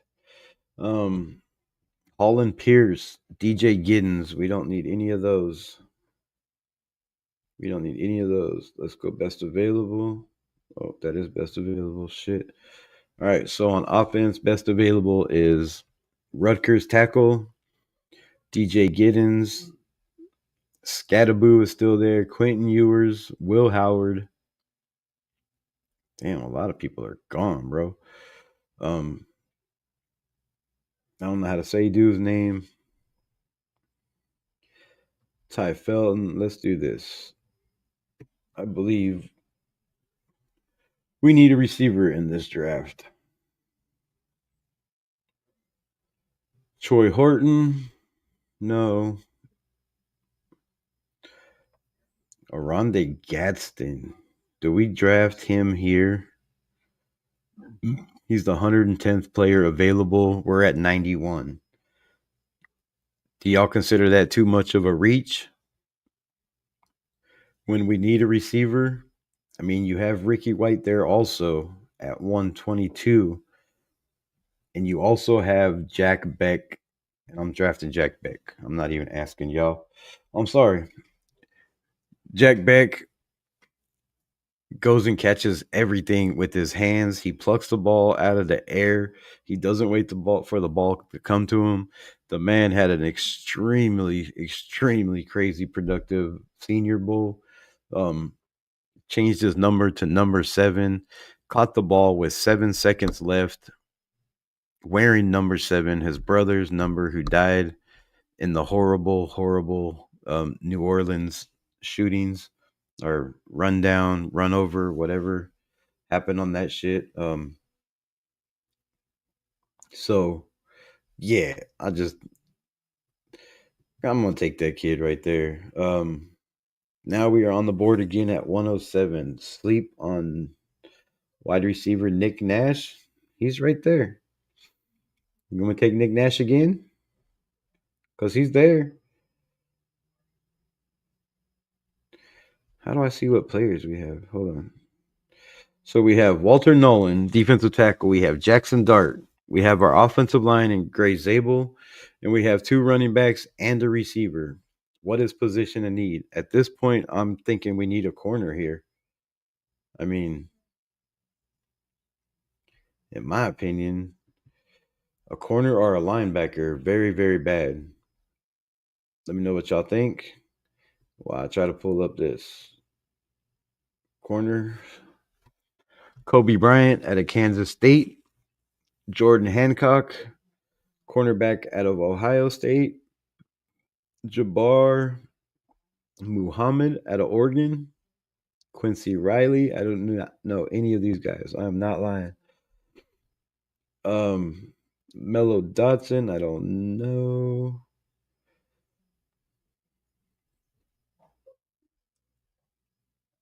Best player available is Penn State safety Jalen Reed. I mean,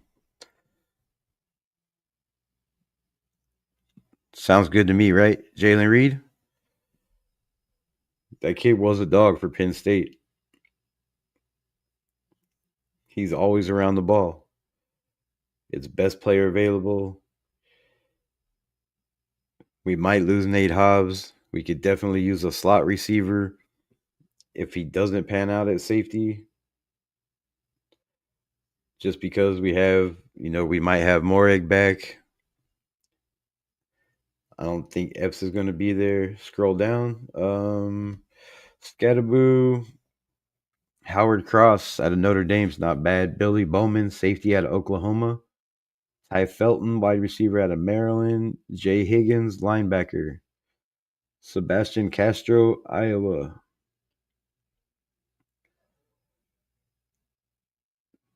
Anthony Belton, tackle out of NC State.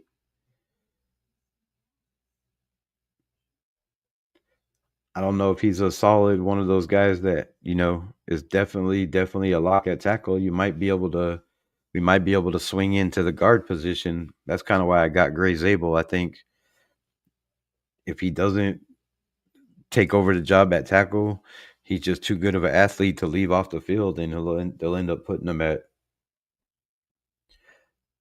the guard position. I would hope. Jordan Hancock out of Ohio State. Elijah Roberts. What do you think? We need another defensive tackle. We already got Walter Nolan, who's a freak in nature. But Elijah Roberts is just nasty, dude. His hands are, are violent, violent. The kid is powerful, strong, and quick too for a big man. Who we picking? Who we picking? Who y'all got? This is supposed to be y'all's draft, and I'm making way too many picks. Jeffrey Bossa, linebacker out of Oregon. He didn't have a too bad of a year. Jabbar Muhammad. Who we taking? Who we taking, Cowtown? You're on the board. You're slipping, my guy. You're slipping. Kyle McCord already went. Syracuse. Let's go best offensive player. Who they have? Scatterboo, Felton.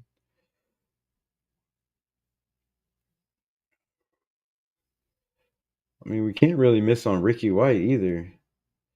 There's a guy that I would love to take. It's probably going to be way down here. My Arkansas boy. Damn, is he gone already? Nope. Andrew Armstrong, 220, 232. All right, we could take him along way later. So, quarterback we have, running back we have, wide receiver. We need a guard. What's best guard?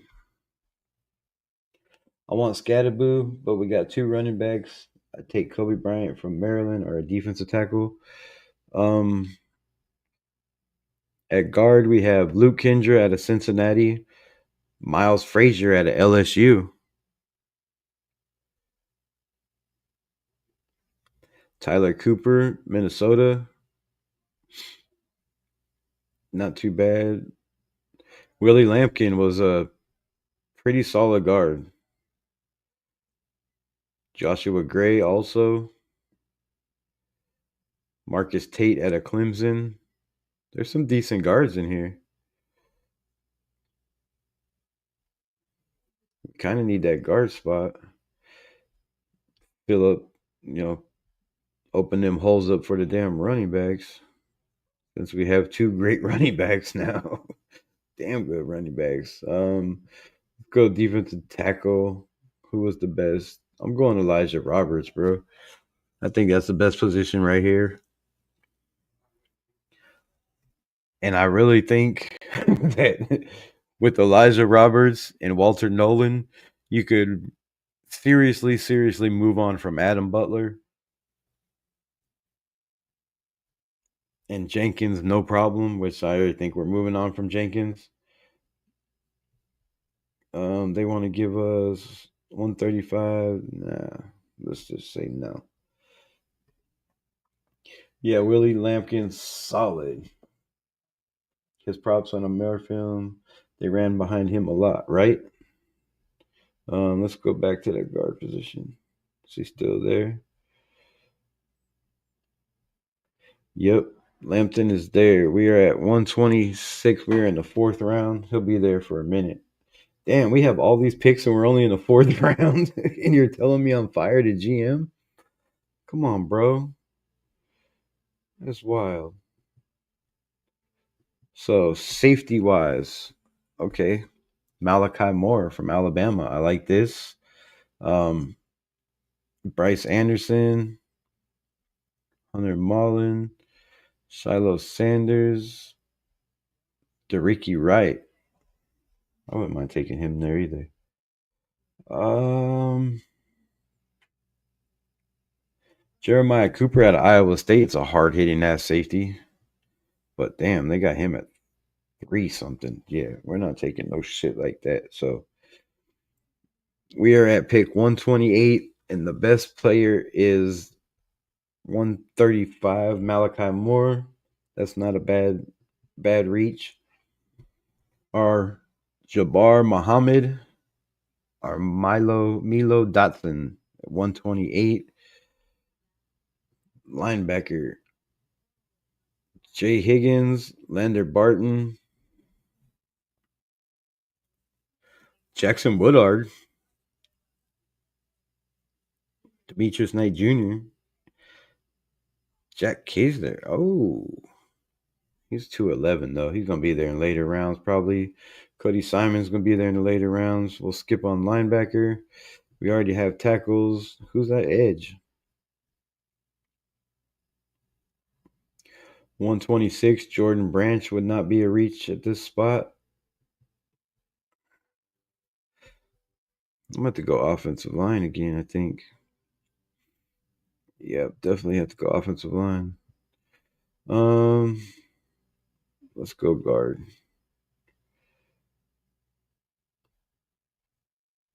Let's go Lampton. Fuck, he's at 201 though. There's no really position of value in here. I can't shampoo your beard with a can of milk. Why would you want to do that? Hey man, I'm a favorite the channel. Um, whoa, no. Do I engage in BDSM?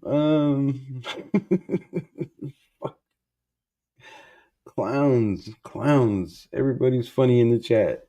Where's my mods when I need them? Nah, bro. Ex-nay to all of that shit. Fuck. The people I get in here, I swear.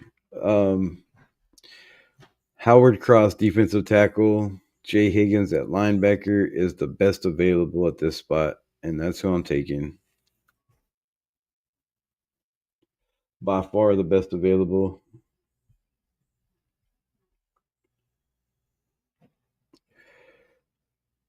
Jameer Caldwell. Ricky White Jr. was still on the board. Flip. It sucks ass. Damn, we're only at 144 in the fifth round. We're gonna have enough players to build a whole nother team. Ollie Gordon's still there. I probably shouldn't have took those running backs so high. Starting to second guess myself on that. Miles Frazier, guard. Where's let's go defense. Let's go linebacker. And see if my boy is still on this board. Where's the linebacker from LSU? I mean, UCLA.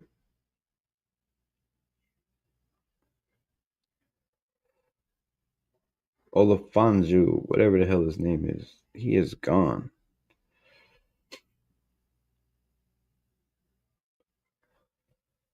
The current picks right now are.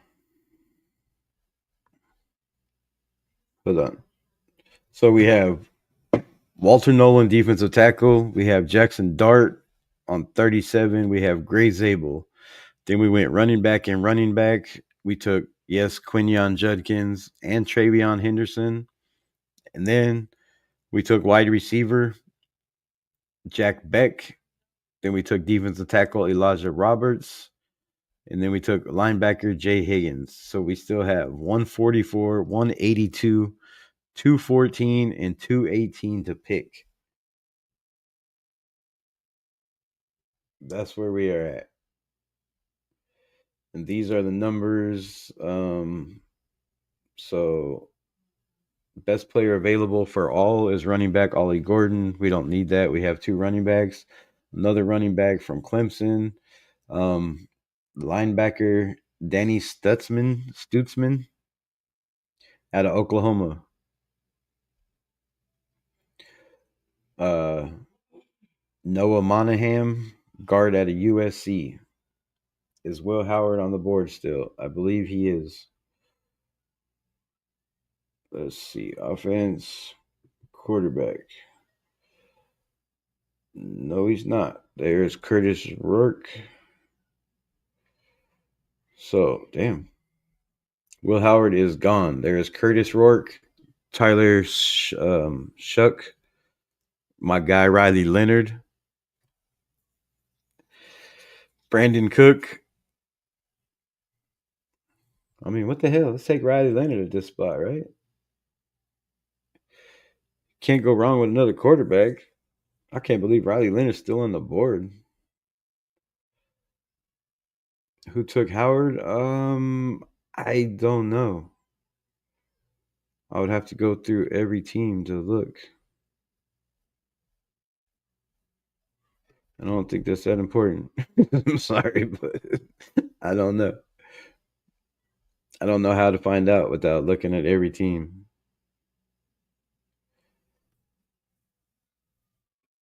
Damn it. They took Jackson Woodard. I wanted that kid. So we're only at 144, man. I can't believe we still have all these picks left. We are in the fifth round. I need a pick. Let's see, wide receiver. Nick Nash, Jalen Noel,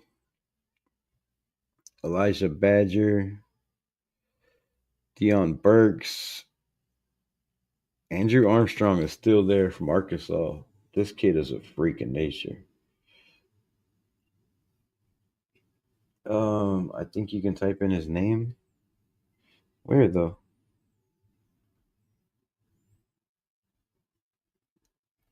I don't have a spot to type in his name.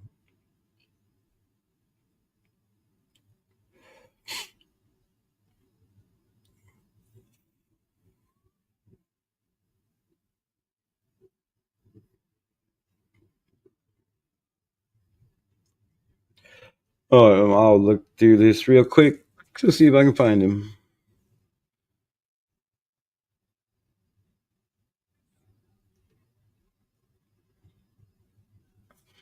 Yeah, I don't know where Howard is. He went. Oh, he went to. Will Howard went to Cleveland at 103. Pick 103. I thought these mock simulators have a name search. Yeah, they do, but once they're gone, I don't think you can pick them, search their name. But I found them. Cleveland got them at 103. So we're in need of a quarterback. Do we go another quarterback? No, that's a good ass pick for the Browns, actually. I mean, that's a very good pick for the Browns. especially with the troubles they're in, to get him at 103. Yeah, that's a steal right there. I'd have took that shit if I was him all day. So we are at 144. The best guard on the board is a player that's voted 144 in Miles Frazier from LSU. So I'm pulling the trigger. Which QB is mobile in mid round?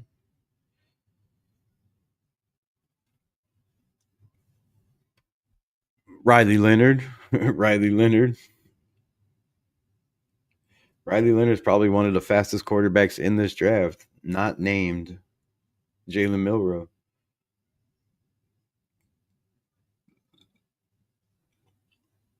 Is a Triple Crown winner. Jack Besh is not a wide receiver number one. We don't need a night wide receiver number one, though. That's the thing. That's the only reason I took him. And because of his size, he's a dude's like what 6'3" or something. The man is huge. Now he doesn't have great speed, but we can put Jacoby at number one, put him in the slot, move him around. But your guy is still there.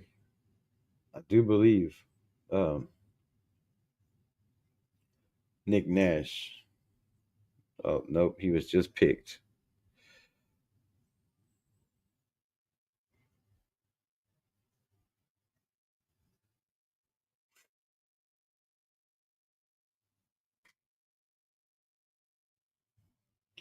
Passed on a possible wide receiver one to pick who? Which wide receiver did I pass on? Nick Nash?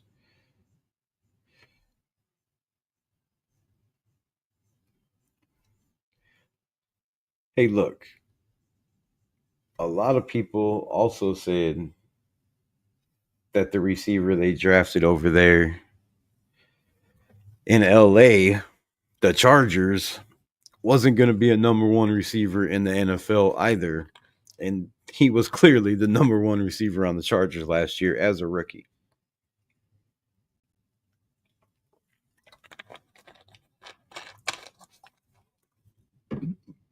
Jack Besh is going to be a baller, bro.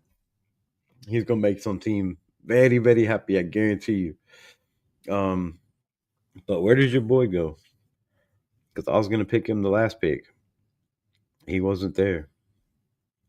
So we're at 182, the best player available. My man wants to criticize my draft. Is Tonka Hemingway, defensive tackle out of South Carolina. Tahijah Brooks, David O'Neal, running back. Yeah. Patrick Jenkins, defensive tackle out of Tulane. Another name to watch out for. Don't lump me into your a lot of people category. Lad McConkey. Yeah, that's his name. Lad McConkey.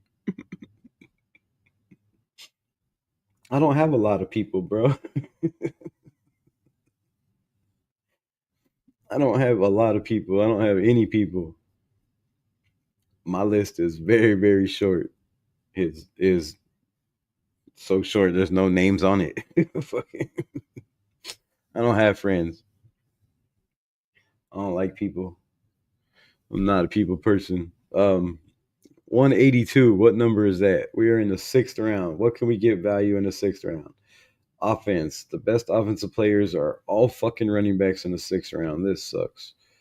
Um, Cooper Mays, Tennessee. Kobe Hudson, wide receiver, UCF. Curtis Roke is still on the board. Elijah Badger, Willie Lampkin. I thought I took him already.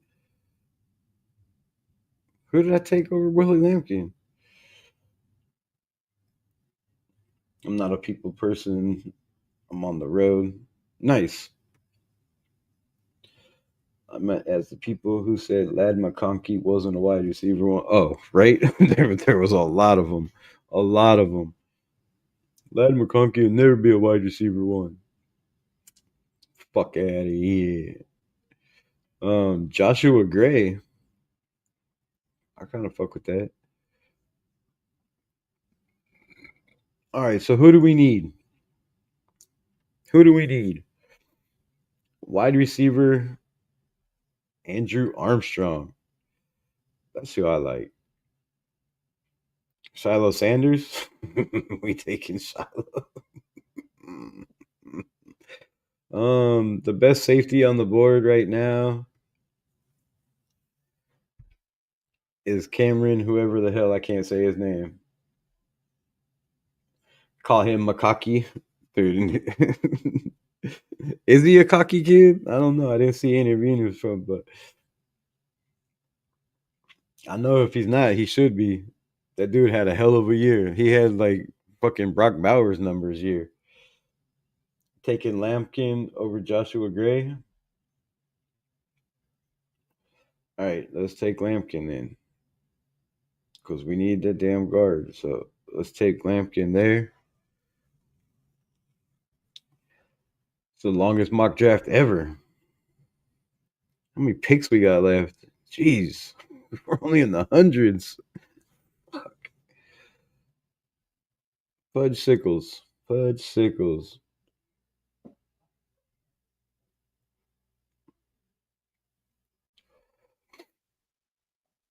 Okay, we are in the 200s. We only have two more picks left. Who will it be? We are at 214. I know who I'm picking. I'm going to make this simple.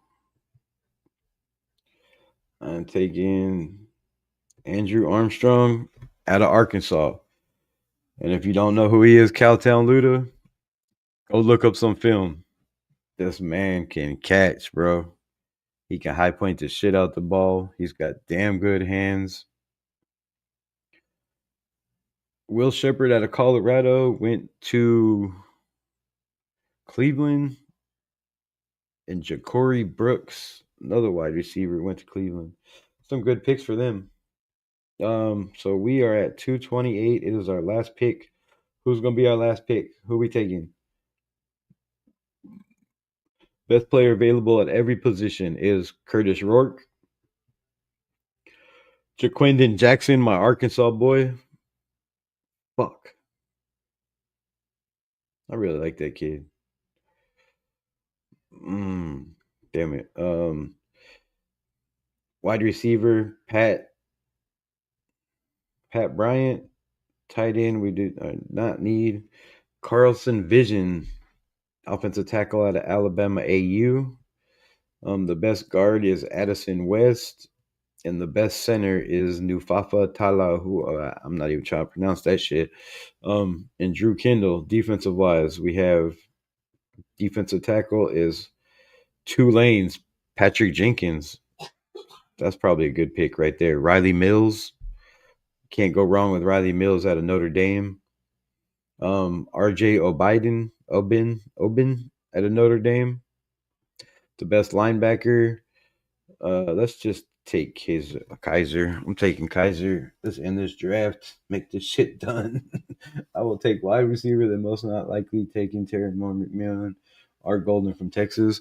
I think the Raiders are very very high on Golden. There's been a couple reports from a couple of guys that say the Raiders have Matthew Golden very high on their board. I wouldn't be mad at it. I would not be mad at it. So here's our picks. Here's what we got. We got Walter Nolan, probably top three defensive tackle. Some could even say very close to number one. I mean, the man was just absolutely disruptive at Ole Miss. He was in the backfield every single play, whether it's a run play, a pass play, the pressure he got on quarterbacks, the disruptiveness. The dude's motor is absolutely wild. And if you happen to go watch the Jackson Dart game against my Arkansas Razorbacks, make sure you look at Walter Nolan on the defensive side of the ball, because he just caused havoc for my quarterback. A 6'6" quarterback that runs a 4.44 40 to be exact. And this man was chasing him down from behind. So Walter Nolan is a freak of nature. We get Jackson Dart, our quarterback of the future for many years, many years to come at number 37. We get, some could say, probably top 3 position wise. He's number 1. He's the best versatile player in this draft when it comes to the offensive line. He can play both guard positions, both tackle positions, and he can even play center if he needs to. So when it comes to versatility, Greg Zabel is that guy by far. We picked him up at 42. Then we went crazy, probably way too crazy at the running back position, maybe a little too early, but Judkins and Travion Henderson in the last 8 mock drafts I've done, neither one of them were there when it come to the 60s. So by the 3rd round, they were all gone. So I pulled the trigger. I think Quishon Judkins has a chance to be that Marshawn Lynch style running back in the NFL. He's got that motor. The attitude definitely isn't there. Nobody has Marshawn's attitude or um, craziness, rebel mentality, whatever you want to call it. Nobody will ever be that. But leaning forward on his runs, low center of gravity, low pad level, feet constantly moving. You're not tackling him with the first guy or the second guy, and for that is why I went Quinshon Judkins. And then Travion Henderson. There's a lot of people that have him the second best running back in this draft. And it's not just one or two. There's a lot of people that I watch, that I pay attention to when it comes to mock draft shit. Some are scouts, some are not scouts, but a lot of people have this guy very high on their board.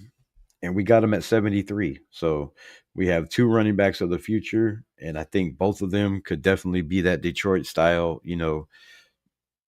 fucking Sonic and whatever you want to call it, Thunder and Lightning. Arnie Gaza, what's good, my guy? I ain't seen you in a minute. Appreciate you pulling up.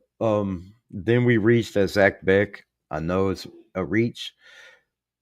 91, but they had him the 70th best player in this draft. So he was rated at 70. I took him at 91.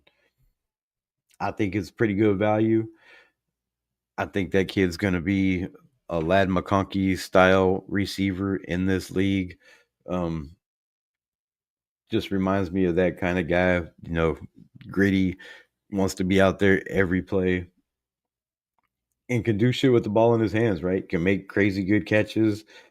He's going to compete for everything. And his words, not mine, is there's no such thing as a 50-50 ball if you ask Zach Beck. It's 75-25 according to him. He thinks every ball is his. And when you have a guy with that mentality, that probably should be a linebacker, probably in the NFL, like at wide receiver, it's a crazy pickup. So for me, I love Zach Beck's pickup at 91. I think he's going to be crazy good. Elijah Roberts. If you don't know shit about Elijah Roberts from SMU, just look don't get crazy with it, but just type in YouTube Elijah Roberts highlights from SMU. The man is violent. He plays physical. He's constantly in the backfield. You can't cover him one on one. And for that, I had to pull the trigger at 107. Probably not a big need defensive tackle, depending on who we bring back in free agency. But man, I pulled the trigger. Jay Higgins, I'm not gonna lie, I absolutely don't know shit about, but he was the best linebacker on the board at 128, and they actually had him rated like, I don't know, somewhere in there, 118, 112. So he was there. Oh no, I think it was a little bit below that. They had him at like 130 ratings. So we jacked him at 128. We need linebackers.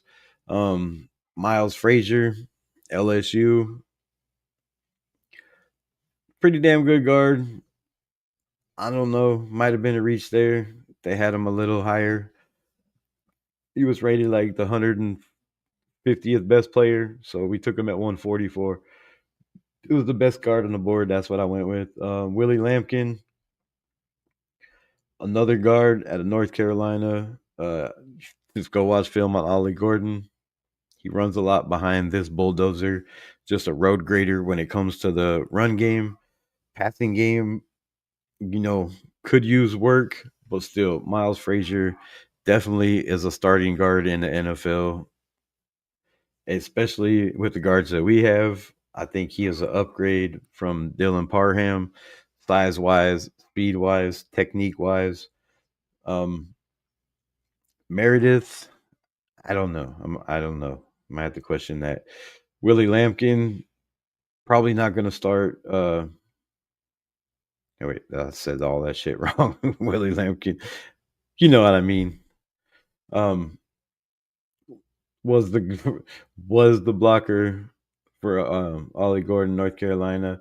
Not too many people know much about Andrew Armstrong because he wasn't like a highlight reel guy, but he was definitely one of the go-to receivers in Arkansas when you needed a first down, when you needed a big play. I don't know how many passes I've seen this man catch with one hand, with a defender draped on him, holding the other arm, and the kid just catches anything in his vicinity. So, a sleeper pick, but if you get a chance, go watch tape on the kid. Jack Kaiser, one of those, intense physical linebackers, balled out pretty good in the bowl game, was all over the field, and is just a playmaker, bro. Reminds me a lot of a Robert Spillane. So I think Kaiser is a damn good pick, and that's what we got. That's what we got. 1, 2, 3, 4, 5, 6, 7, 8, 9, 10, 11, 12, and a second round pick from Baltimore in 2026. And with that, what round do you see Riley Leonard going in? Riley Leonard was there. Somebody help me out if y'all still in this chat. What round was Riley Leonard there in? He was gone in the fourth, I do believe. I was gonna take him at 78, and I was gonna take him at I was just looking to see what quarterbacks were there at 91.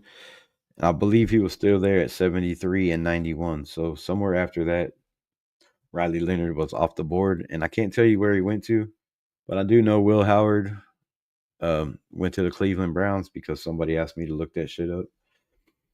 But Riley Leonard, I didn't pay attention to where he went.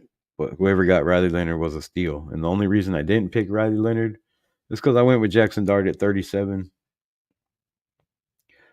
However, Jackson Dart is not making it out of the first round in this draft. He's not going to be there at 37. If he is, I'll probably quit YouTube because I just don't see it happening.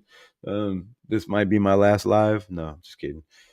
But for real, 100%, Riley Leonard should go in the top 3 rounds, bro. If he falls past that, somebody's getting a steal, and I hope it's us. I really do. I hope he falls to the third or fourth round, and the Raiders listen to my live since they are going after Jackson Dart all of a sudden, and go check out Riley Leonard, man. I'm telling you, if we can't get Jackson, or Shedeur, or Cam Ward, Riley Leonard is the guy in this draft by far.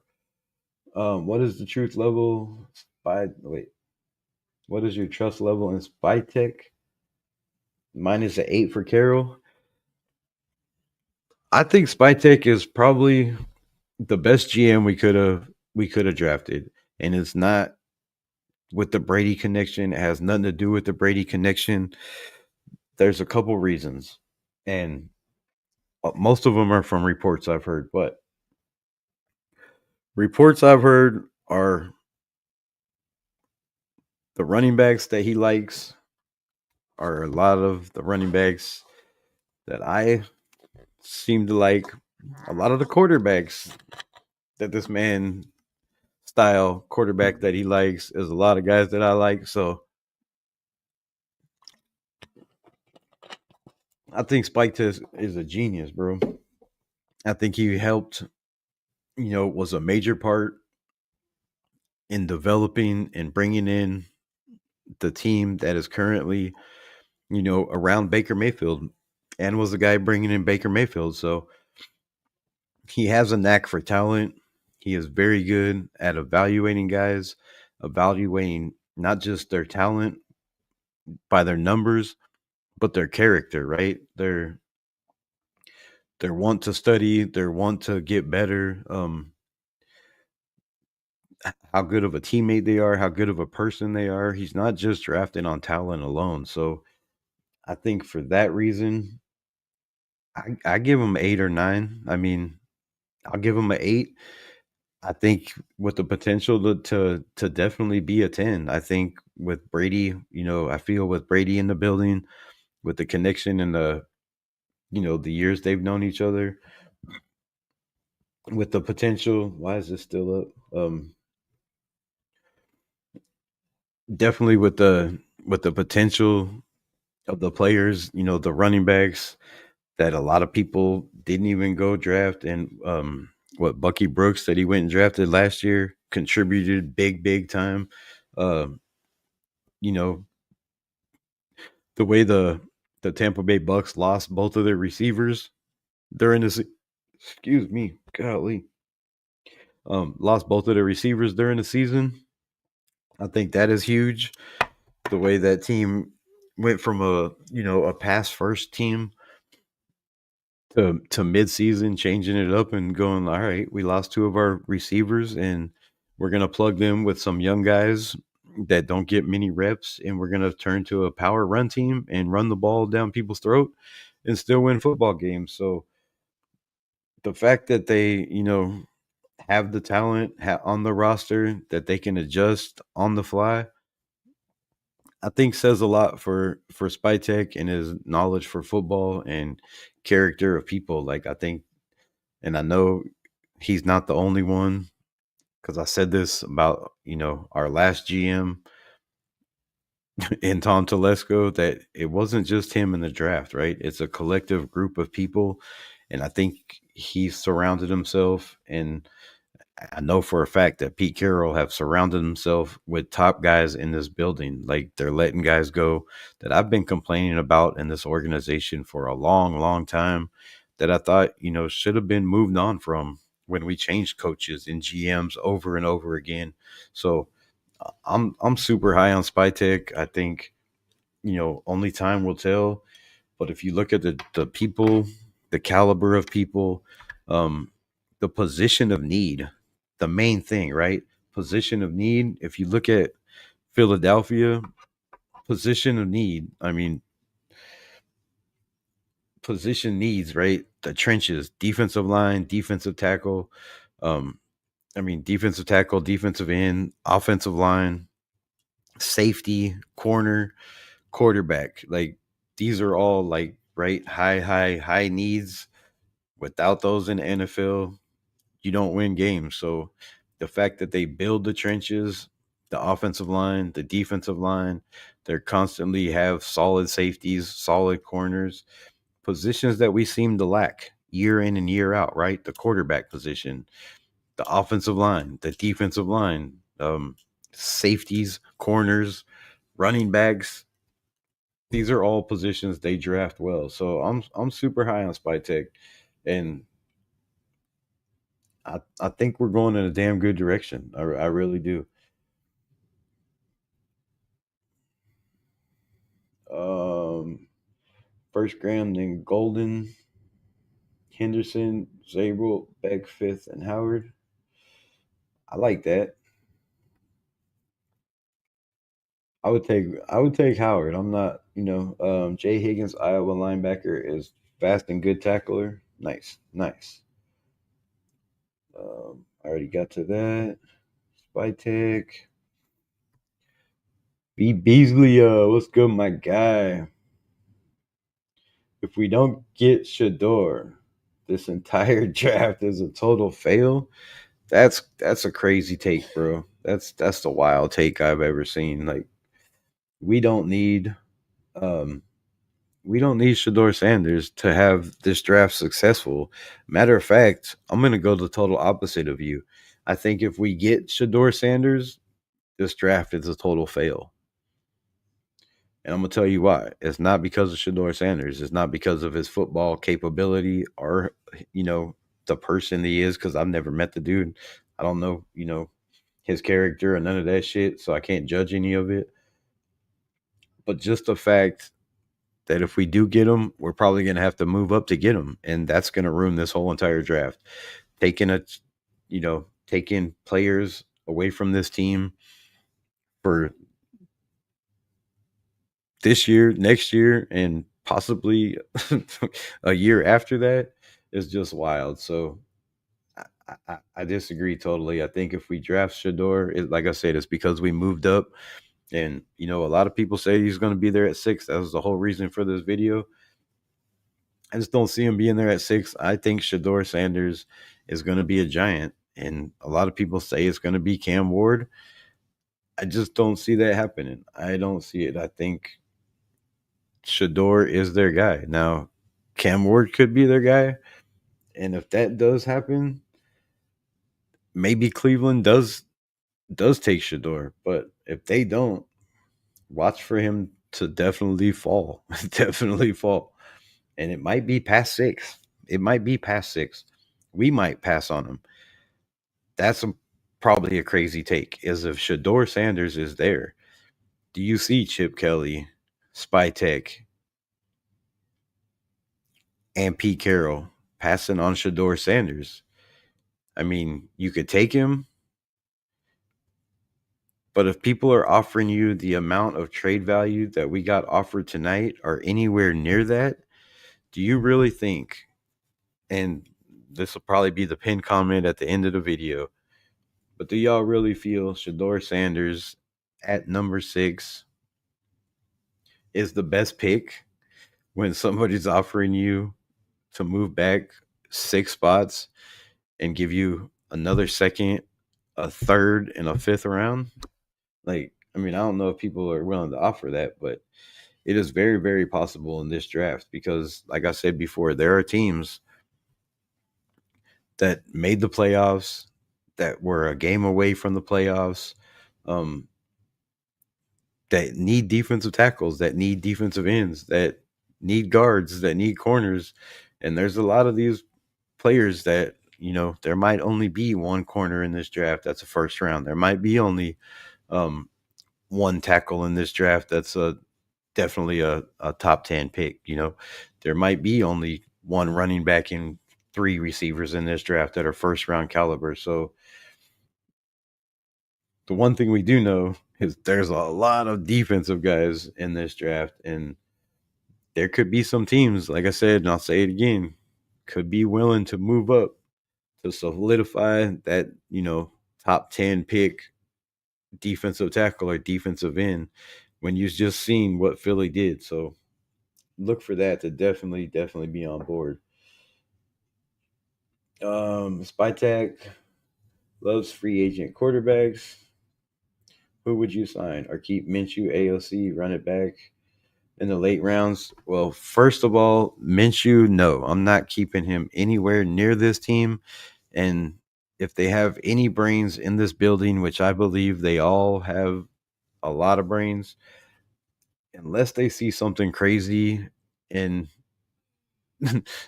something very, very crazy in Gardner Minshew on how he could just, snap his fingers and have a turnaround year, maybe the system, maybe they keep him, but I just don't see. I think that was a horrible signing. Even 24 million, 25 million for the 2 years with 15 guaranteed was one of the worst deals in history. And you could even put it up there with the Broncos.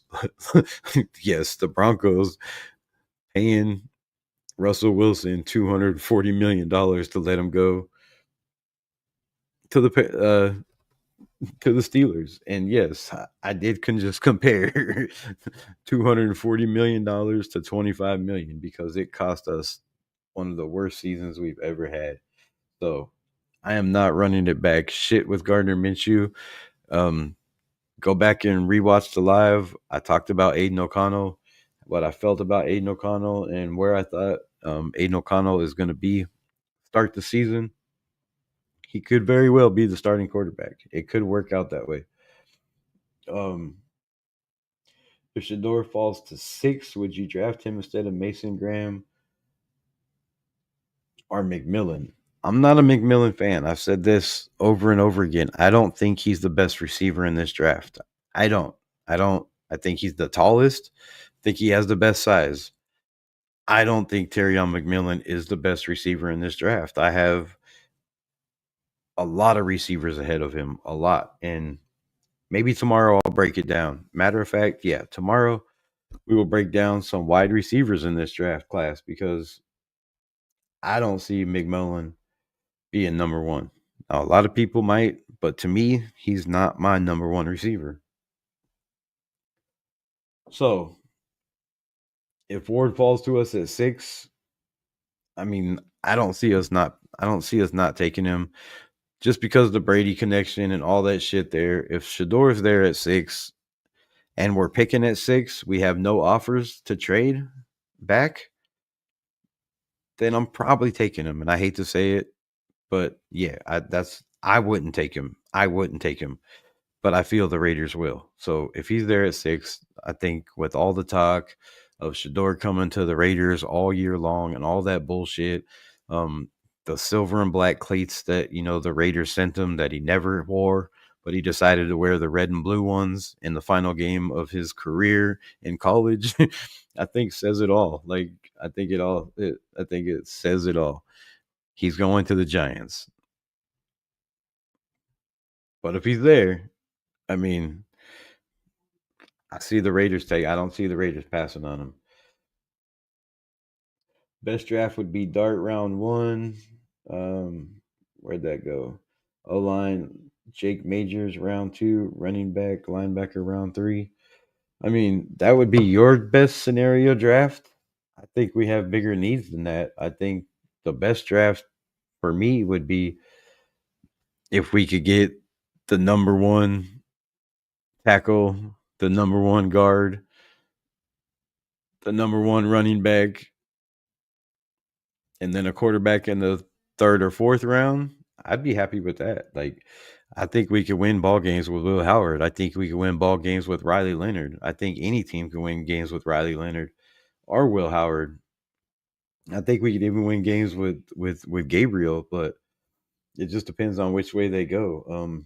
Miki Ibuka is I would take way over McMillan any day of the week. I think that kid is just crazy, and I think the receiver on the other side of him is is better than both of them. Like, so, I mean, I don't know. Matthew Golden has elite speed separation, better than McMillan.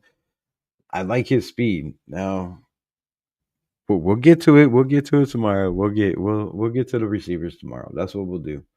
So join me tomorrow. I'm gonna jump off here 2.5 hours. Jack Beck, Jalen Higgins, Ricky White, Nick Nash are good receivers. Now I could have took Nick Nash, and you're probably gonna piss Cowtown Luda off and make him yell at me again because he likes yelling at me all the time. But yeah, Nick Nash was there at 91. He was also there at let me put this back up there. So Nick Nash was there at 91, and I took Jack Besh. But I like Jack Besh. So, yeah, I know Jalen Higgins. He wasn't there. Ricky White was there. He got picked, I think, in the hundreds in this draft. But yeah, Nick Nash is a damn good receiver, and there's a million receivers in this draft that people are sleeping on. That you know their 40 times are probably going to tell a lot. But Trey Harris out of Ole Miss is a guy that is he was injured, then he came back. This is not last year, the year before. So his first year with Ole Miss, he was injured and then came back and was a stud superstar for that team the rest of the season. This year, he was a stud superstar at the beginning of the year, then got hurt. So he can't stay healthy. Like, which I don't know if it's just him, if it's his body, but most of the injuries were just, fluke injuries. It wasn't the fact that, he's just weak boned or, it was just he was tackled wrong, fell on it wrong, whatever the injury was, it wasn't good for him and it probably hurt his draft stock. But even with the injury, he played 7 games last year, had 1,000 yards. I think he played not much more than 1,000 yards, more than 7 games the year before. Still had 1,000 yards. So Trey Harris, at an Old Miss is nasty, and it depends on how healthy he is in the combine and what he runs. But if his 40 time is, in the 4.4s, look for that dude to definitely be a first round receiver also. Um,